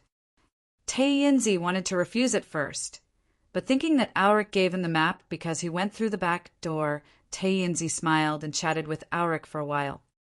By the way, you'd better not come to Land of Fall again in the short term. Auric suddenly said, Why is that? Auric said, This Land of Fall, every once in a while it will collapse and shrink. When it collapses, the pressure inside is enough to crush everything. When the collapse ends, the terrain inside the Land of Fall will completely change. At that time, we will need to draw a new map. Oh, there's such a thing? Tainzi was startled. He didn't know if the third imperial family's original door would be crushed under this kind of collapse. However, the reopening of Land of Fallen also means that there will be a lot of good stuff. Alric smiled and said, "Every time the Land of the Fallen collapses and reactivates, it will attract many powerful beings. This is a small tool I made. Even if it's in a crack, it can communicate. After the Land of the Fallen collapses, I'll contact you through it. If you're interested, you can come and explore." How can this work? Tainzi was pleasantly surprised as he took the small item from Alric. Alric patted his chest and said, "It's okay. Who asked us to be friends? Besides, you are the person introduced by Master Musashi. I must take care of you. At that time, if it weren't for Master Musashi, I almost couldn't walk out of the Land of Fall. But because of Master Musashi, I have already died in the Land of Fall once." Tainzi was thinking carefully. It seemed that Master Musashi did have a lot of enemies in the Land of Fall, such as the Burly Man and Tamamonome, but it seemed that he still had friends, such as this Alric. In this way, Musashi didn't deliberately cheat him when he gave him the token. He could indeed find people who could help here, but he needed to find them himself. After saying goodbye to Alric, Tainzi took Nero and planned to return to the Eternal Night Palace as soon as possible. On the way, Nero suddenly put her hands on him and said with a smile, "Uncle Tainzi, you have worked hard along the way. Let me massage your shoulders." "Don't." Tainzi dodged far away as if he had seen a ghost. "I really can't accept your service. Miss Nero, please be merciful and let me go. I am very grateful. I will be very sad." Nero squeezed out 2 tears pitifully. Tainzi flicked his sleeves, and the black mist turned into a cloud and directly appeared in front of him. Nero shrugged and suddenly opened her palm. A small green bean appeared in her palm. She threw it up and ate it. This was what Alric secretly put on Tainzi's clothes before. "Uncle Tainzi, don't run so fast. Tell me about the Eternal Night Palace. I want to see the strategy. I don't have it." "What are you doing?" "Don't ask. If you ask, I am a maid." Thus, after playing around for a while, the Eternal Night Palace appeared in front of them. Tainzi repeatedly told Nero not to speak carelessly and to follow him closely. This time he infiltrated the Transcendent Organization with his master's mission. It was very important and he couldn't make any mistakes and so on. "Uncle, there is an uncle dressed like a warrior coming. That is Master Musashi." Tainzi looked over and saw that Master Musashi had caught a shark-like void original demon and was riding it over. The gatekeeper of the Eternal Night Palace quickly arrived in front of Tainzi and said with a bit of surprise, "You really came back. You really got the blood relation fruit?" Tainzi took out the blood relation fruit that he had already prepared and offered it. "Master Musashi, the blood relation fruit you wanted is here. Thanks to you, I finally came back safely." "Oh, that's true." Master Musashi nodded and didn't take the fruit immediately. Instead, he looked at the white-haired girl beside Tainzi and asked in confusion, "Well, this is—" Tainzi rushed to say, "Master Musashi, this is a junior in my family. She came to this dimensional void earlier than me and didn't expect to meet me in the Fallen Land. This poor Taoist boldly wishes to bring this niece into the organization as well. I hope Grandmaster Wu Chang will agree." As he spoke, he took out another fruit. It was the Blood Relation Fruit King. This is really a good thing. Master Musashi didn't care about the ordinary Blood Relation fruit, but this Fruit King couldn't be ignored. He looked at Tainzi in surprise and said, "It seems that you really got some benefits in the Fallen Land. You're lucky. Master Musashi, what do you think of my niece?"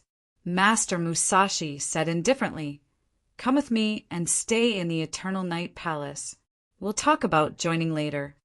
"Help."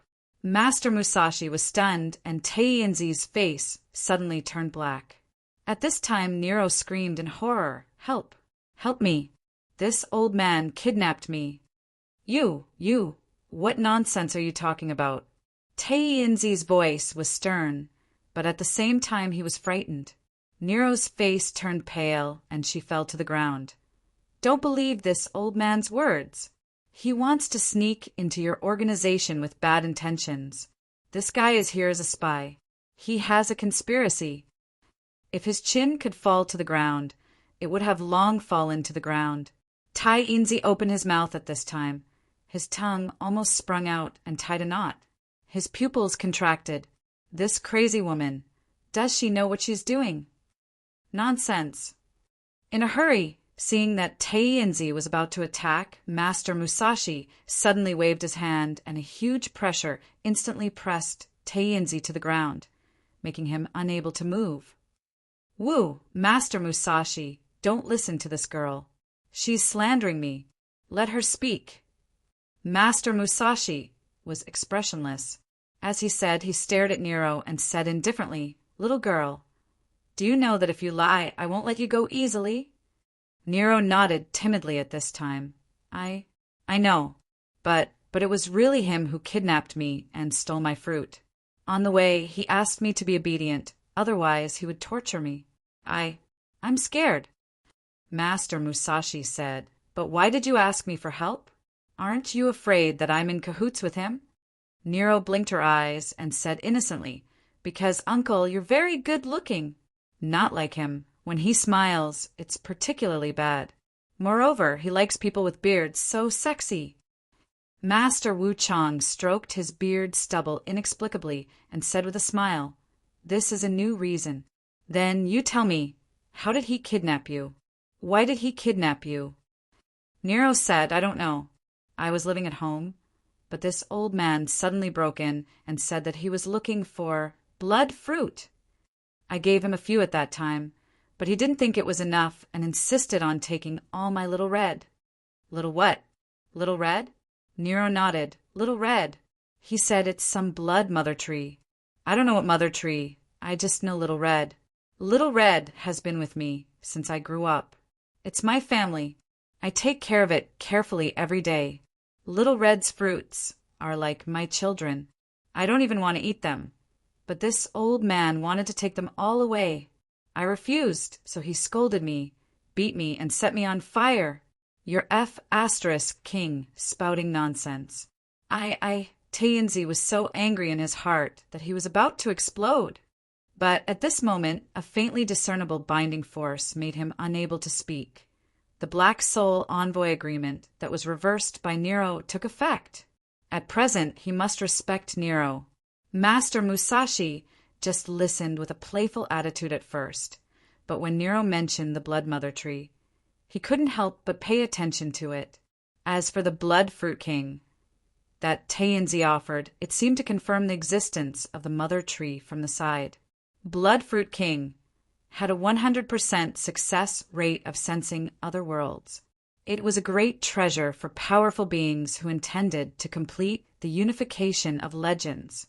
Even for him who took other evolutionary routes, it was also of great use. "Tell me in detail."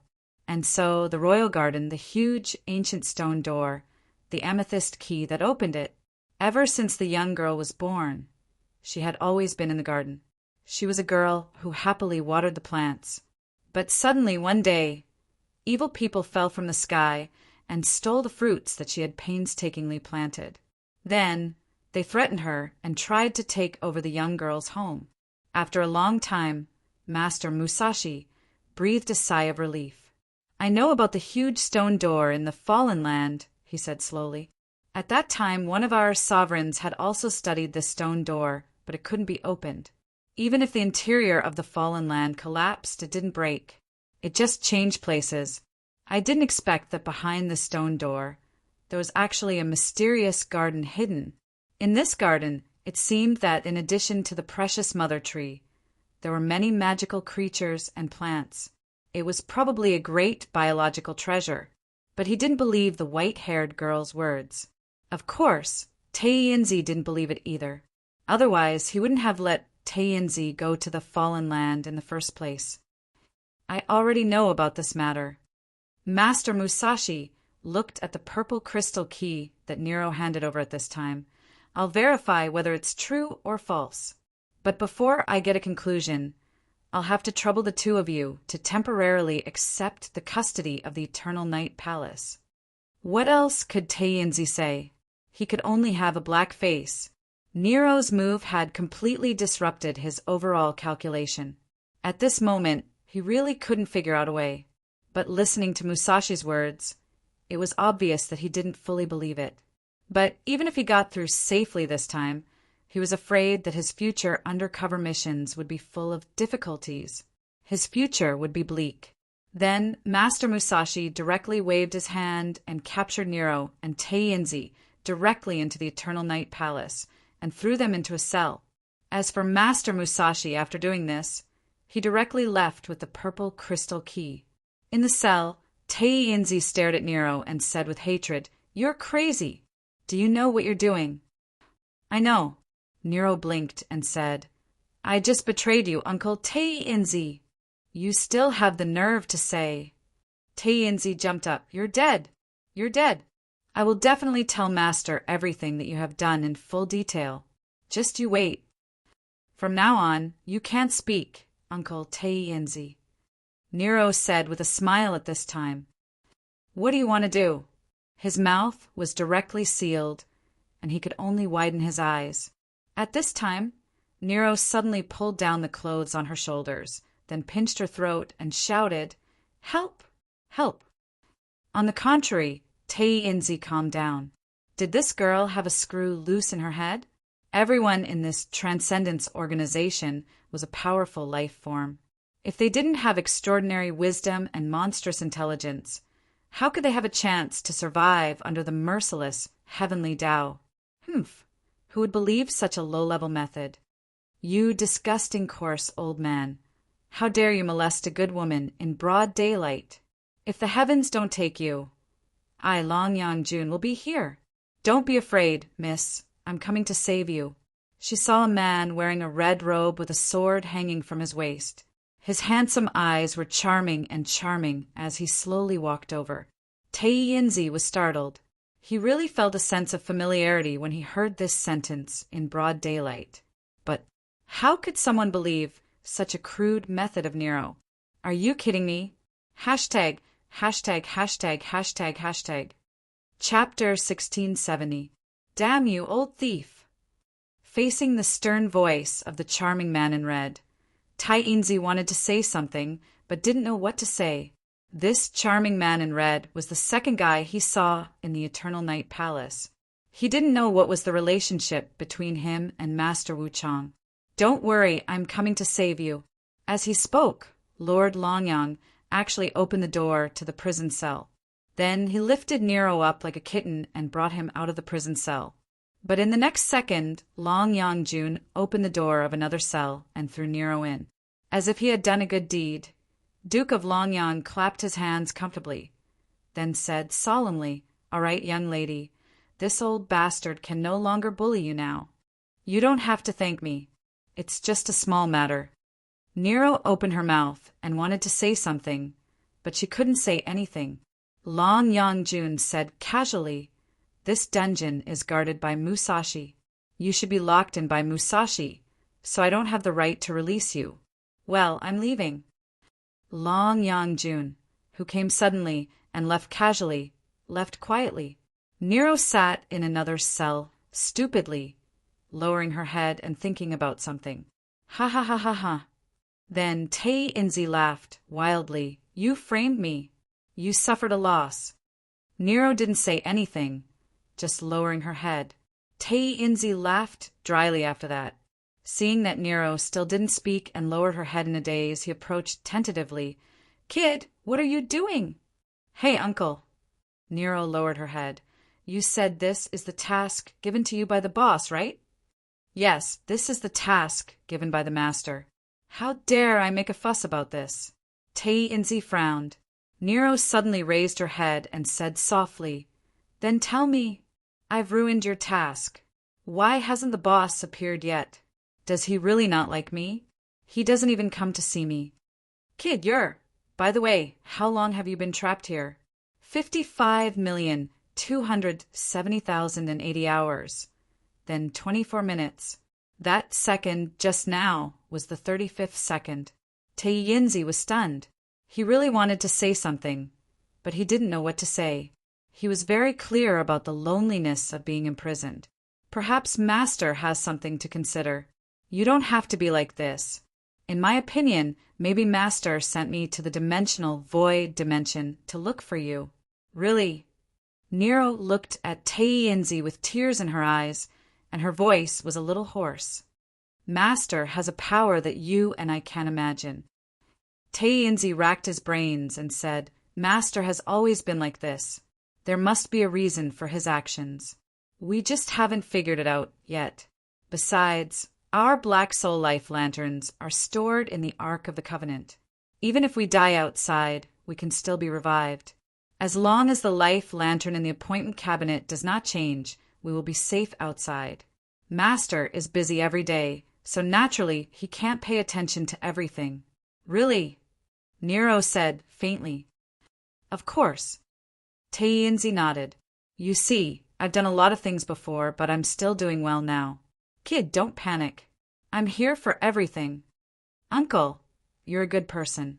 Nero sighed softly, stood up, tidied up her messy clothes, and said seriously, I'm sorry for just now.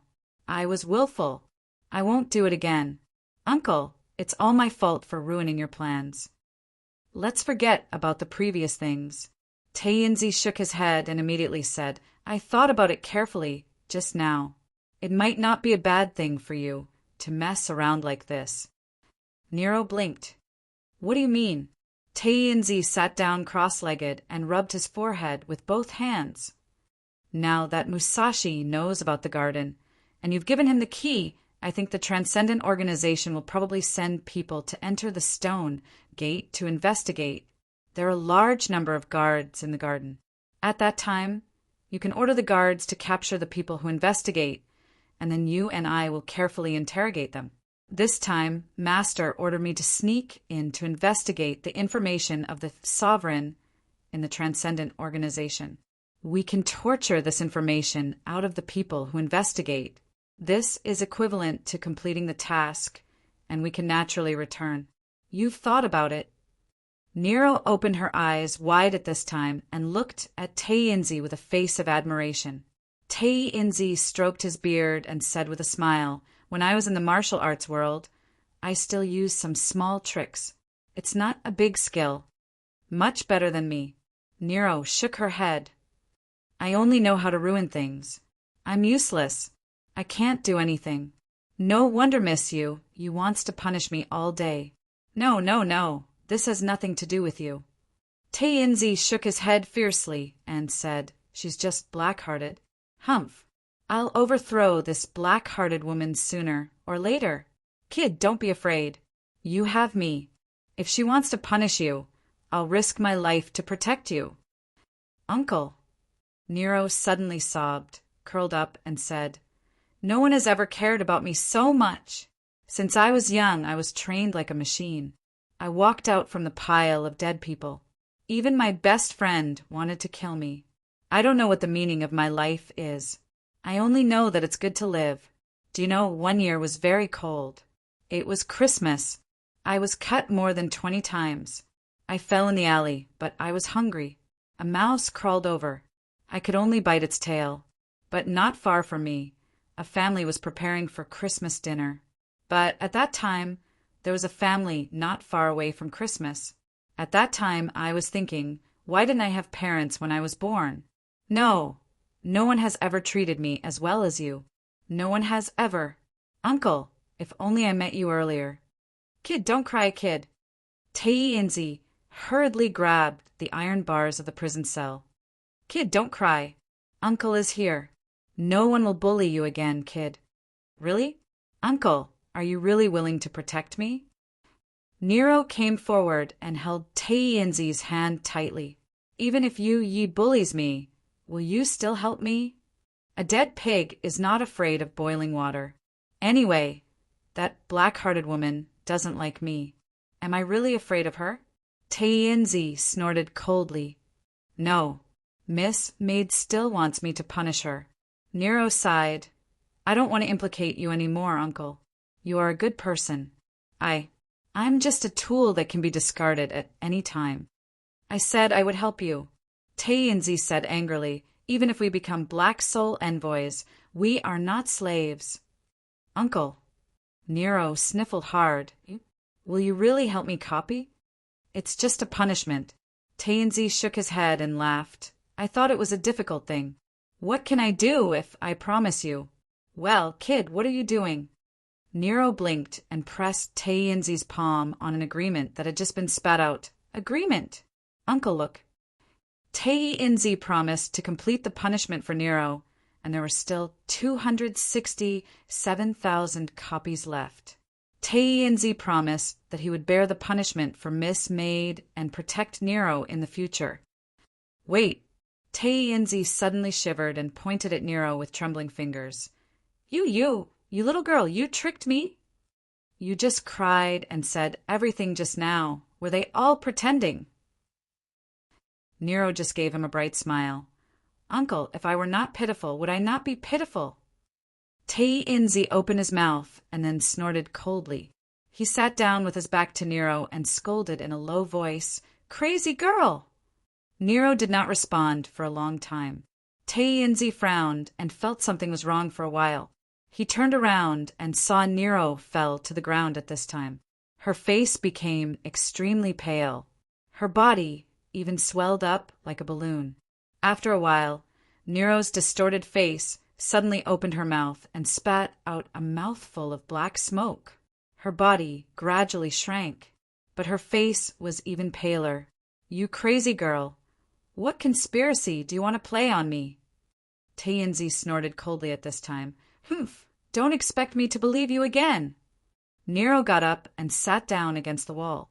She stuck out her tongue and knocked on her head. Hey, I seem to have eaten something wrong. Well, I'm sleepy. I'll sleep for a while. Uncle, don't do anything shameful to my back. Why don't you die? Tainzi snorted coldly and simply meditated. He let his mind sink into his memory to see if he could dig out something. Nero covered her mouth. After coughing twice, she fell asleep. Strange, the explosive seed has been detonated. Why is there no movement in the Eternal Night Palace? On a floating continent in front of the Eternal Night Palace, a short figure looked from afar. I clearly saw Musashi bring the old man in. The short figure shook his head. At this time, a few more figures came quickly and came to the side of this short figure. Elric, you said you want to blow up the Eternal Night Palace and let Musashi escape in embarrassment. Where's the explosion? One of the figures quickly said, I've already prepared an inescapable net. I'm just waiting for Musashi to fall into the trap. Well, let's wait and see. The short figure, Elric frowned and said, he will come out eventually. By the way, I still can't contact Tamamonome and Panman. I can't find them. There's no news at all.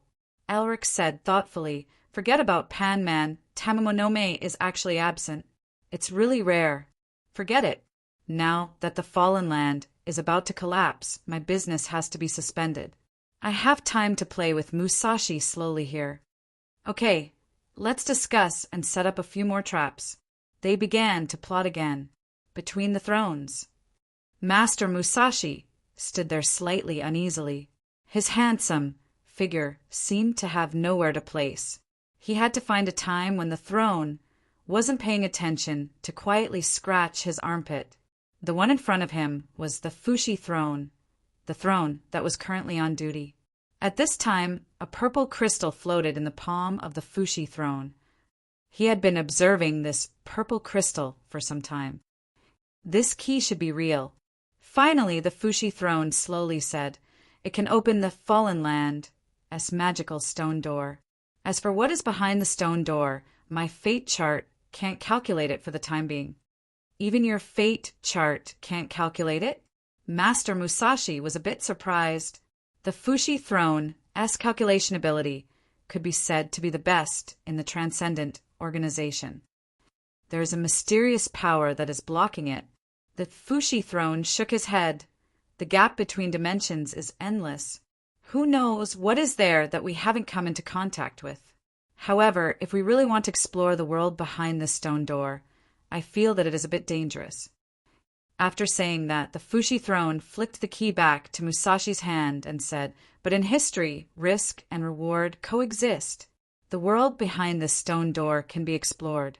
The difficulty is temporarily set as a... If anyone wants to go, then go." "Eh? The highest difficulty?" Musashi frowned. "Eh? Could it be that even the senior members of the Transcendent Organization would fall into this difficulty? Even if the throne made a move, there would be a certain degree of difficulty." "Throne, is this the result of your calculation?" "Only half." The Fushi throne shook his head. "A is just the beginning. The fate chart has stopped here and can't continue." "I understand." Master Musashi nodded. Then he raised the amethyst key with one hand and wrote something in the void with the other. Not long after, the Eternal Night Palace's entrance to the lost paradise in the void, and the various transcendent organizations' small worlds all had the same information. Mysterious place with a difficulty, or higher, discovered that the bloodline mother tree. Suspected to have more lost treasures. Other information unknown. No acceptance requirements. No limit on the number of people. No time limit. If you want to go or not, don't complain if you die. Then Master Musashi directly inserted the amethyst key into the lost paradise in the void. Then he talked about another matter. Then about the newcomer introduced by the Taisetsu. Temporarily make him an outer member. If he makes any contributions, then bring him to see me. The Fushi throne said indifferently, "As for that young girl, she will also be an outer member. You can arrange it." "Okay." Master Musashi nodded. Then he lowered his head and retreated. The Fushi throne suddenly said, "That's right, some of your old friends have come to see you. If there's nothing else, you can send them away. If they're willing to join, they can stay." "Old friends?" Master Musashi frowned. He was confused. However, he still nodded and left the throne room. The Fushi throne took out his fate chart and slowly turned it. Strange. Why would I suddenly want to help this old man and young girl? Pa. The fate chart turned and suddenly shattered. Inside the throne room, the Fushi throne opened his mouth. "Not giving it to me? Who is it? Forget it. I can't afford to offend them." Shaking his head, the Fushi throne picked up the pieces of the fate chart. It could be put back. Hashtag, hashtag, hashtag, hashtag, hashtag PS. Same as before. Chapter 16, 71. Underwater City, night time. Because the weather system was automatically adjusted, it was considered night time for the time being. "You want to ask us to be your support when you participate in the competition." While eating, Riaz suddenly made a very sudden request at the table. By the way, this dinner was prepared by Miss Maid, so Riaz was embarrassed for a long time. Facing Boss Luo's inquiry, Riaz lowered his head, but his hands firmly grasped his pants. Yes, when we were in the workshop, I saw that Big Sister could quickly grasp the structure of Flying Serpent. That's amazing. So I think if it's just a support during the competition, then there's definitely no problem. Miss Maid didn't say anything. She just added dinner for Boss Luo, then elegantly ate the food. Boss Luo curiously asked, "Why do you suddenly have such an idea?" Riaz helplessly said, "Flying tumbler competition. There are many teams that sign up to participate, and many of the veteran teams even have sponsors behind them. Although there are also teams that participate in the competition in their own name. Even if they are individuals, they will bring 1 or 2 assistants. Otherwise, I can only replace the damaged parts myself. So every time it is damaged, it will waste a lot of time. I really can't find anyone else, but the competition will start the day after tomorrow." Riaz looked at Luocho's expression. Seeing that he didn't have any reaction, he gritted his teeth and said, "I know, this request is very sudden, But I really have no other choice. I'm not an adult yet, so I can't participate in the work. The contribution points I have are given by my mother, but most of them have been used to buy the parts of Flying Tumbler. But as long as I can get a certain ranking, I can get contribution points. I can share the contribution points with you. All you need to do is help me replace the parts when I'm competing. Boss, Luo casually said. So if you can't get a ranking in the competition, it's equivalent to saying that we helped for nothing, right? Riaz opened his mouth, then suddenly clenched his fist and said, I will try my best. Even if I lose the competition, I will write an IOU when I can earn contribution points in the future. I will definitely pay you back. It's not a matter of contribution points. Boss Luo shook his head and said, I heard that you are participating in the competition to obtain a large number of contribution points so that you can reduce your father's sentence. Is that right? Riaz nodded. Luaccio continued. In fact, when you become an adult, you can also earn contribution points through work. I think the contribution points you earn from your work and the contribution points you get from the competition should be the same thing. Do you understand what I'm saying? How long before you become an adult? 3 years. Riaz lowered his head. But I can't wait for 3 years. Why? Boss Luo said indifferently. Is it because your father is sick in prison and won't make it past 3 years? Riaz shook his head. My mother is a warrior of Underwater City. She is about to go to war with the Sea Monster Tribe. I don't know if she can come back after this war. Next month is the anniversary of my mother and father's marriage. I hope that before my mother goes to war, I can let my mother and father see each other. Your mother is a warrior of Underwater City? Boss Luo was slightly surprised. My mother is good at physical fitness. Riaz nodded and said, so after graduation, she was assigned to the soldier camp. Boss Luo said, I looked at the introduction of Underwater City. As a soldier, the benefits should be much higher than normal jobs. Your mother should have a lot of contribution points on hand. Riaz sighed and said no. I used them all. My father was originally sentenced to death. My mother almost used up all her savings to be sentenced to indefinite imprisonment, and she was not allowed to visit him. This time, my mother went to war because she wanted to get a lot of contribution points. If I could grow up quickly, if I was smart enough, I could show great potential when I was still learning. Unfortunately, it was too late. My previous life was wasted. I only knew how to play. His fingernails dug deeply into his palms, but he already didn't speak of the past. His gaze was resolute as he said, participating in the Flying Serpent competition is the only thing I can think of right now, and also the only thing I can do. So I'm begging the two of you, no matter what you want me to do. I like the look in your eyes now. Boss Luo smiled and said, but I don't recommend you to do anything that is beyond your ability now, and don't easily say things like no matter what you do. Riaz opened his mouth. Luaccio said indifferently, before saying these words, do you know if you have enough ability to fulfill your promise in the future? Behind these words, what kind of unknown and consequences do you bear? Have you thought about it carefully? If I help you, but my request is that you help me to kill a person unconditionally in the future, will you agree? Of course, this is just a hypothesis. The teenager didn't kill anyone. He didn't even think about killing people. In the Underwater City, it was unknown how many years it had been since someone killed someone. Riaz sat down absent-mindedly, looking at the fragrant food in front of him. But he had no appetite and his heart was in a mess. The boss and Miss Maid were still eating slowly. They didn't treat him as an outsider. Riaz felt like he was the guest in this house. I'll go out for a walk. He pushed the chair away and stood up, walking out quickly with his head down. There are rooms upstairs. If you are tired, you can rest upstairs. Help yourself. The door opened and closed in an instant. The youth ran out of the door at lightning speed. Boss Luo didn't speak for a long time. When he almost finished eating, he suddenly asked Miss Maid, There should be kitchen utensils that can keep people warm. Miss Maid smiled and said, "Yes, there is." Boss Luo said casually, "Don't turn off the light at the door." "Well, I'll go look at the magic energy dazzle for a while."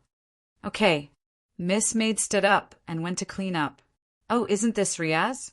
What do you like? I can give you a discount." In front of the Flying Tudor shop, the salesperson greeted Riaz quite familiarly. Most of the shops on this street were selling Flying Tudor. There were also many repair shops. This was Riaz's favorite place to go. I'm just looking." Riaz shook his head. He did like a balancer, but the price was out of his range. "I heard that you want to sign up for the All-Star competition," the salesperson suddenly asked. I'm just trying." Riaz stuttered. I have something to do. I'll go first. Goodbye." "Riaz, wait, don't go." The salesperson suddenly stopped him, then waved at Riaz mysteriously and said with a smile, "There's a place that might be suitable for you." Riaz opened his mouth, but when he saw the mysterious expression on the salesperson's face, he couldn't help but follow the salesperson.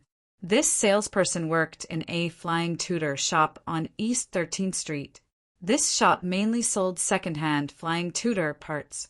In addition, it was said that there were channels to get some proper military-grade parts. But Riaz had never seen a military-grade thing. The best thing he got in this shop was just an industrial-grade sensor. At this time, he followed the salesperson into a small alley. The more he walked, the darker the environment became, making Riaz faintly feel uneasy. "Mr. Wolf, where are we going?" Riaz quickly walked up and asked. "You'll know when we get there."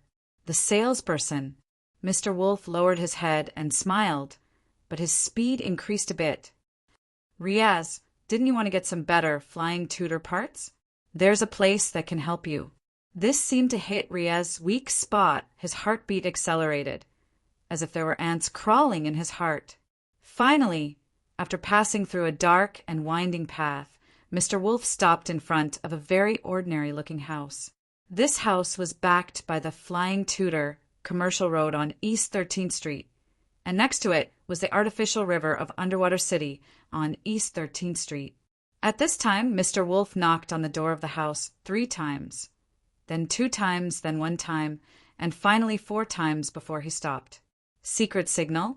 Riaz looked at Mr. Wolf with some surprise, but he suddenly said, "After you go in, no matter what you see or hear, don't make a sound. I'll take you directly to the person in charge inside. If you have anything you want, just say it. The person in charge here can help you." "Really?" Riaz couldn't help but widen his eyes in disbelief. "Of course." Mr. Wolf smiled and said, "But the help won't be for free. You have to pay some price." Riaz was startled, but he suddenly remembered what the big brother said at dinner. I don't kill people." Mr. Wolf was startled. Then he laughed and patted Riaz's shoulder vigorously. "I don't dare to kill people.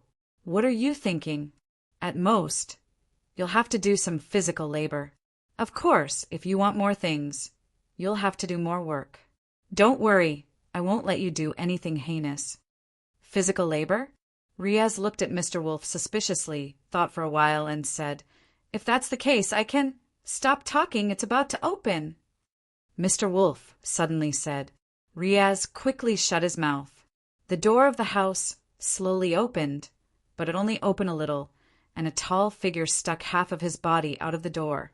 There was a scar on his left eye that slid down to the corner of his mouth. As for his left eye, it was emitting a strange dark green light. Riaz secretly gasped, knowing that this tall man's left eye was equipped with a magic energy prosthetic eye.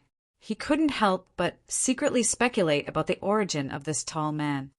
Just this, the tall man glanced at Riaz and said indifferently. Mr. Wolf stepped forward and smiled familiarly. "What do you think? Is it okay?" The tall man sized him up and nodded. "Okay, come in with me, but don't talk. Don't disturb the guests here." "Understood." Mr. Wolf made a gesture of understanding. Then he put one hand on Riaz's shoulder and followed the tall man into the house. Riaz discovered that this house was not as simple as it looked from the outside. After the tall man led the two of them into the house, he walked all the way until he reached a room. Only then did he lift up the floor of the room, revealing a staircase that led to the basement. The tall man walked into the staircase first. Riaz finally couldn't help but ask in a low voice, "Mr. Wolf, who is this person? Why does he look so fierce?" Mr. Wolf said in a low voice, "I don't know his name, he never tells others. Here, we just call him 19. It's normal for him to look fierce, after all. He's a retired magic energy warrior." "A fell warrior," Riaz exclaimed, but his mouth was immediately covered by Mr. Wolf. "Okay, the time to talk is over. From now on, you can't talk anymore, understand?" Mr. Wolf said solemnly. Riaz's heart was beating fast as he nodded. At this time, after walking through the long staircase, they finally saw the flat bottom. Riaz estimated that this place seemed to be under the artificial river of East 13th Street. However, he did not know what kind of person had actually opened up such a large area under the artificial river. After a while, under 19th's lead, they passed through a heavy metal door and came to a bright white hall. As soon as Riaz stepped into this bright white hall, he was stunned by the scene before him. Around the hall, there were many transparent rooms, and in these rooms, Riaz could see many boys and girls wearing revealing clothes. At the same time, he also saw many people standing in front of the transparent walls of these rooms. They were all wearing masks, and their original appearances could not be seen. But from the voices, they seemed to be adults. Some were tall, some were thin, some were fat, and some were bloated. There were men and women. Riaz looked at this scene strangely. When he saw the girls wearing revealing clothes in the rooms, his face and ears turned red. At this time, a very beautiful boy with very fair skin, wearing only a pair of white trousers, was being hugged by a woman wearing a mask, whose body was 4 times the size of Riaz. "Auntie, I've thought it through. I don't want to work hard anymore." "Oh, little baby, you're still calling me auntie?" Then he saw the woman hugging the boy and walking into another sealed room. It seemed that many people were like this, hugging a beautiful boy or girl and entering similar sealed rooms. What are these people doing? Riaz's heart became more and more suspicious. Mr. Wolf said that he had to do some physical work. Could it be that he had to stand in these transparent rooms and then enter the sealed room with the so-called Annie? Although it was a little embarrassing to only wear a pair of trousers, and he didn't know what to do in the room. But at this time, Riaz saw another person walking out of the sealed room. It was a man and a girl. The girl's face had a trace of blush, and there was a smile on her face. It didn't seem to be difficult. If that's the case, maybe I can give it a try. Riaz thought to himself. Hashtag. Chapter 16, 72. In the innermost room of this strange place, Riaz finally met the person in charge of this clubhouse called Happy Domain. Mr. Wolf had told Riaz about the Happy Domain later, saying that this was a place that specialized in selling happiness. Riaz never knew that happiness could be sold, but the customers he saw along the way wearing masks. Although they were wearing masks, the smiles on their exposed lips couldn't be concealed. That kind of smile should be happy. Their gazes are also different from the gazes of the residents of Underwater City that Riaz saw on the streets. He couldn't describe what kind of feeling it was. In his memory, there was only one place where the residents of Underwater City had such gazes. That was at the venue of the flying tumbler competition. People were celebrating, cheering for the contestants they supported at the top of their lungs. There were also times when they cursed their opponents. My mind wandered. Riaz's gaze returned to the owner of the Happy Domain clubhouse. It was a man who looked a little feminine. He wore a crimson shirt that exposed his chest, and his face was covered in makeup. He had bright makeup like the girls who came out to sing and dance in the middle of the flying tumbler competition. In addition, there were 2 cute but scantily clad girls. A girl was holding the clubhouse owner's palm and carefully trimming his fingernails.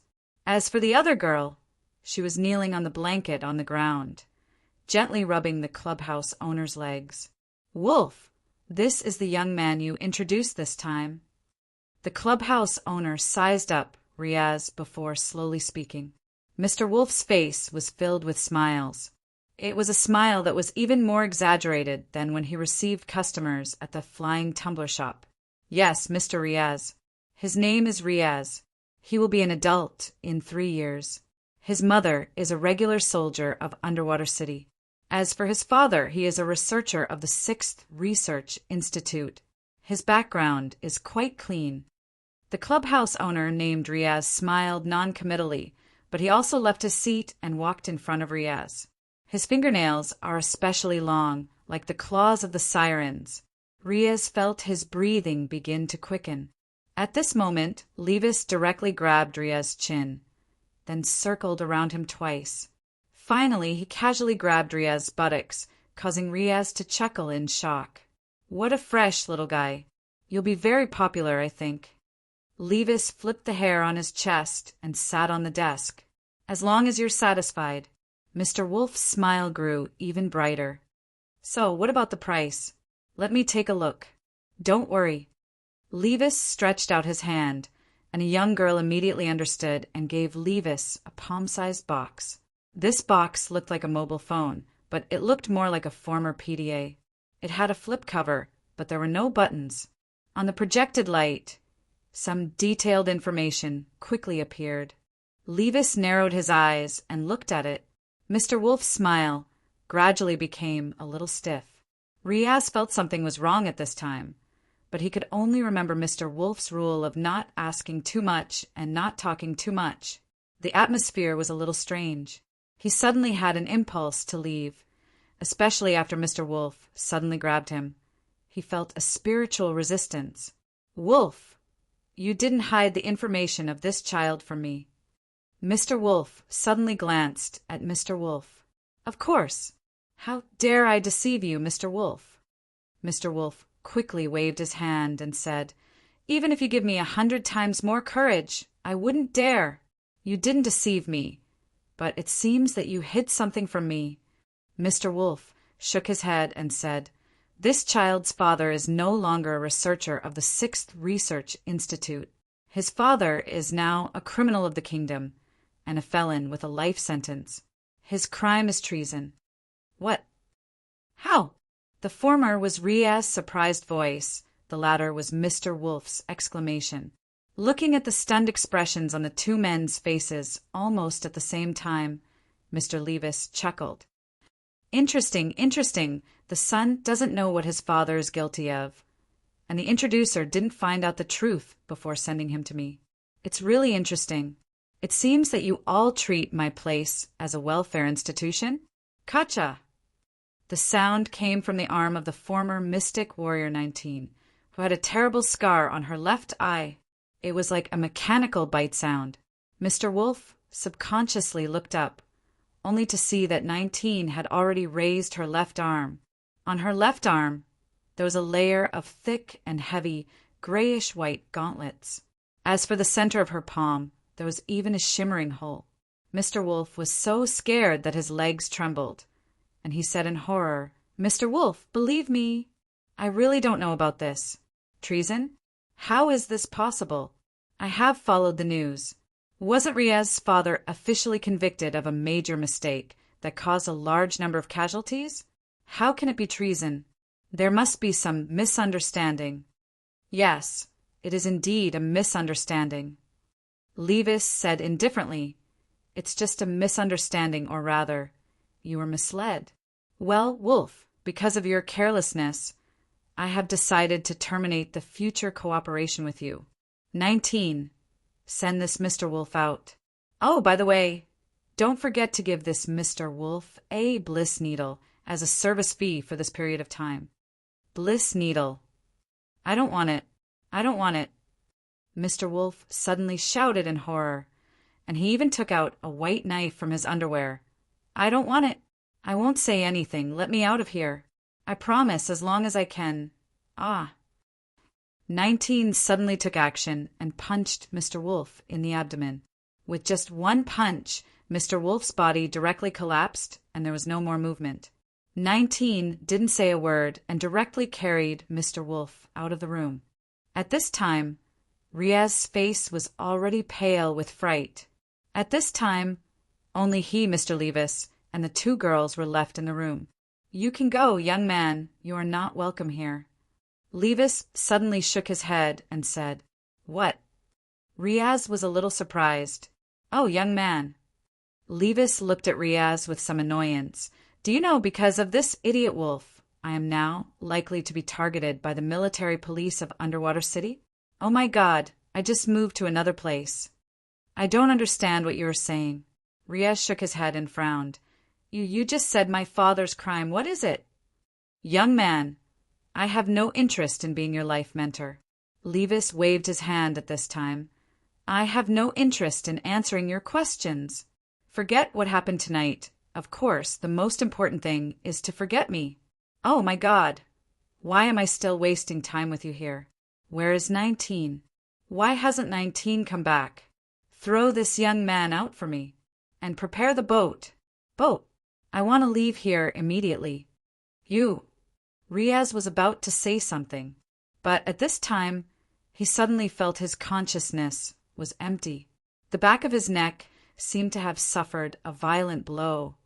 19 had come back and was right behind him. Riaz fell to the ground at once. 19 glanced at him with a cold face and frowned. "This is Josher's child." "Throw him out." Levis shook his head. "And don't forget to prepare a boat for me. I don't want to go back to the prison of Underwater City anymore. You don't know, that place will only deprive me of the source of happiness. I would rather attack the nest of the Siren tribe than go back there again. Damn, the military police must have already blocked the door outside. Or they're blocking the door on the way. Oh, why am I so unlucky?" 19 glanced at Levis expressionlessly, then picked up Riaz without saying a word and walked out. Riaz heard some sounds. It was like an alarm. He woke up, but found that he was thrown in a garbage station at this time. Riaz spent a lot of effort to climb out of the garbage station. He didn't know why he was here, but he remembered that after he went to the Bliss Club. Riaz walked out of the alley in a daze. He saw a fire not far away. The fire almost illuminated a small part of East 13th Street. Riaz was shocked and quickly rushed to the fire. At this time, many residents nearby had already walked out of the fire. As for Underwater City, the disaster management team had been dispatched to put out the fire. Riaz looked at the fire in a daze. It was the residential building that led to the Happy Territory Club. Why is it suddenly on fire? It seems that no one came out. I don't know if they are burned to death. The residents were whispering at this time. At this time, at the fire, in addition to the members of the disaster management team, there were two men wearing black robes and half masks. The badges on the two men's chests were the badges of the military police. Riaz lowered his head in the crowd and was very quiet, afraid that he would attract the attention of the two military police members. He remembered that Mr. Levis also mentioned about the military police. "Your father is guilty of treason. Do you know that because of you I may have been targeted by the military police?" Along the way, Levis's words kept echoing in Riaz's mind. Is the fire in the residential building because of the military police? That Mr. Levis, that fierce-looking 19, and those people in the club in this fire, are they already? Riaz had never felt so scared before. He kept his head down and ran desperately. As he ran, Riaz suddenly bumped into something and fell to the ground. "Son, are you okay? Why are you still running around outside so late at night?" It was a worker who was in charge of cleaning the streets at night. The worker saw Riaz's panicked appearance and couldn't help but reach out and wanted to pull him up. Riaz, on the other hand, was a little frightened. When he thought of the two military police officers, whose eyes were as terrifying as the Siren clans, even in the dark of the night, he immediately screamed in fear. He lowered his head and knocked away the cleaning worker. Then he ran away again, ignoring the other party's shouts behind him. He ran all the way with his head down again and unknowingly ran to his home. It was not the house he moved out of alone, but the house he lived in with his parents after he was born. Riaz quickly opened the door and ran into the house. After closing the door, he sat at the entrance and gasped for air, trying to calm his rapidly beating heart. After a while, Riaz calmed down. He listened to the outside of the street, but it was quiet outside. Riaz gradually breathed a sigh of relief. At this time, there was no one in the house except him. Ever since his father was sent to prison and he moved out, his mother was the only one living here. But in fact, as the mother of a weaver in Underwater City, she spent most of her time in the military camp and rarely went home. Riaz turned on the light, walked to the living room, and looked around. His mother had not come back for at least a week. He opened the image recording bottle in the living room. His mother did leave him a message. The small bottle began to emit a conical light, and his mother's figure appeared in the light. "I haven't seen you for a long time, Riaz. How have you been? The management of the camp has been a little strict recently, so it is not convenient for Mother to go out. Don't worry about your father. My mother will think of a way. You just need to take care of yourself." It stopped here. It was his mother's smiling face. Riaz looked at it and couldn't help but feel a little sour in his nose. After staying at home for a while, he remembered that the flying serpent for the competition had yet to be assembled. Thus, he could only close the door and return to his house. This time, Riaz did not walk close to the house that Mr. Wolf had brought him to. Instead, he took a long detour to return to his apartment. This was the most exciting and terrifying night that Riaz had ever experienced in his life. Even when he sneaked out of Underwater City to collect ores and ran into the Siren tribe, it was not as terrifying as this night. The light in front of his apartment was still on. Riaz stood in front of his apartment and looked at the light in front of his apartment. He could not help but become distracted. After a while, he gently pushed open the door and walked into his apartment. This was clearly his apartment. That big brother and big sister should have already gone to sleep. After all, it was already so late. Riaz shook his head and did not enter the living room. Instead, he went to the workshop beside him. He still decided to participate in the all-star competition. He turned on the light in the workshop. Riaz saw the food on the table that was kept in a thermos. It was steaming hot. Riaz suddenly felt like crying. He fell to the ground. Only now did the youngster know fear. Or perhaps fear had only just arrived. Chapter 1673. In the morning, Riaz turned on the magical shadow in the living room early in the morning, intending to see if there was any news about the house fire that happened on East 13th Street last night. But to Riaz's disappointment, he didn't see any reports from the morning news program until it ended. Did the officials deliberately hide this matter? But even if they couldn't report the Happy Domain clubhouse, many residents nearby knew that such a large house was on fire in the middle of the night. "Good morning, Riaz." Just as the young man was thinking, the greeting from the morning woke him up. Riaz quickly looked over and saw the big brother and big sister from yesterday walking down the stairs together. When Riaz saw Boss Luo and Miss Maid walking down together, he suddenly thought of something. There was only one room upstairs in his apartment. If the big brother and big sister spent the night upstairs last night, didn't they stay in the same room? Underwater City seemed to be a bit strict in the education of both genders. There was no similar network of human civilization on the surface world here. Most of the children in Underwater City received advice from magical shadow, books, and the teachings of their elders. In Riaz's knowledge, only young men and women who were legally registered with the officials could stay in the same room. Men and women who were not related to each other had to live separately before receiving a marriage license. Of course, they could meet each other. The ignorance of the opposite sex under the influence of the young and gradually awakening hormones suddenly took effect. Riaz suddenly didn't dare to look at the man and woman who slept in the same room last night. Maybe they slept in my bed. On my bed. Riaz only felt that even his throat became dry at this time. He quickly picked up the glass of water and took a big gulp. But he still couldn't calm down, and he didn't dare to look directly at the two people in front of him. Morning, morning, morning. You don't look very good. Boss Luo said, casually. It seems that you didn't have enough rest last night.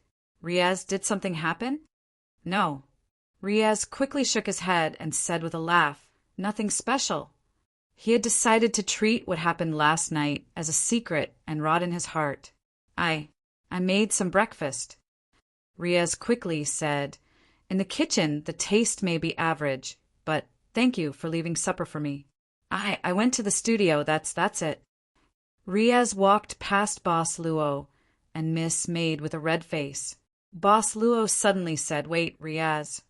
Boss Luo smiled and said, are you still planning to participate in the Flying Eagle competition tomorrow?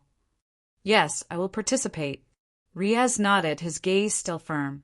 Boss Luo asked, have you found someone to support you? No. Riaz shook his head and said helplessly, I couldn't find one before, and now I can't even find one now. A good support is very popular. Even if it's just an apprentice, it's probably already reserved.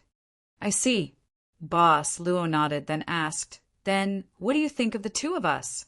The two of us? Riaz was stunned, then reacted and widened his eyes. But yesterday didn't you reject me? Boss Luo said casually, now we are interested, so we hope you can accept us and participate in this Underwater City's grand event. Consider it our initiative. Initiative request. Passive invitation. Riaz was a bit confused. He was in desperate need of people to support him, so the result was the same. What was the difference? You don't want to? No. Of course not. Riaz quickly waved his hand and shook his head, then showed a joyful expression. Really? I can't be happier. Thank you. But what? Riaz thought for a bit and said, why do you suddenly want to help me?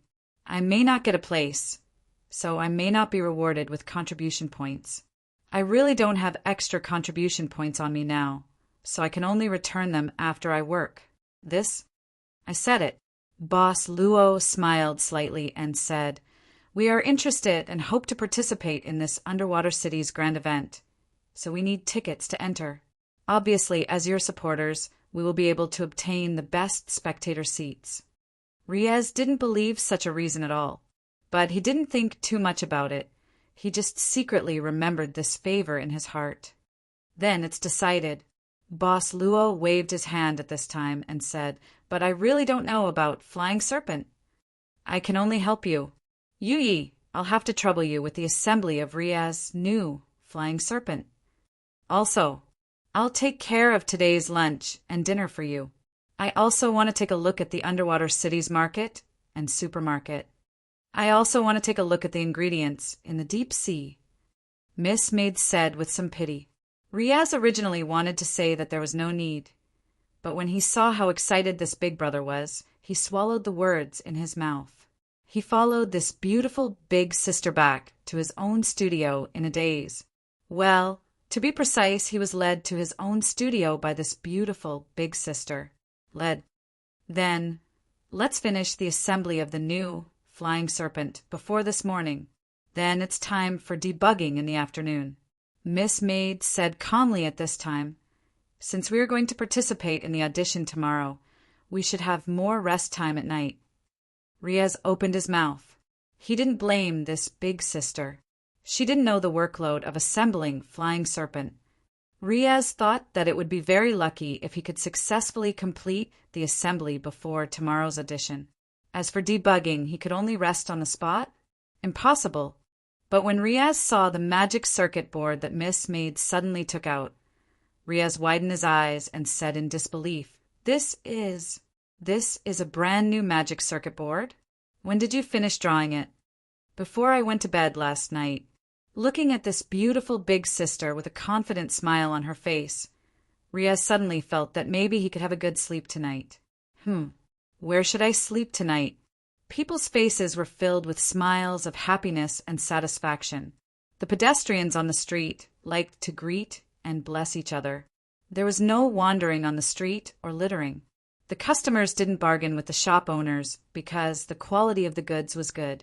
They didn't talk about their wages. Things like contributing a salary, because even a job like a cleaner could afford to buy everything in the market. There were rich people who could buy more things, but there were no poor people.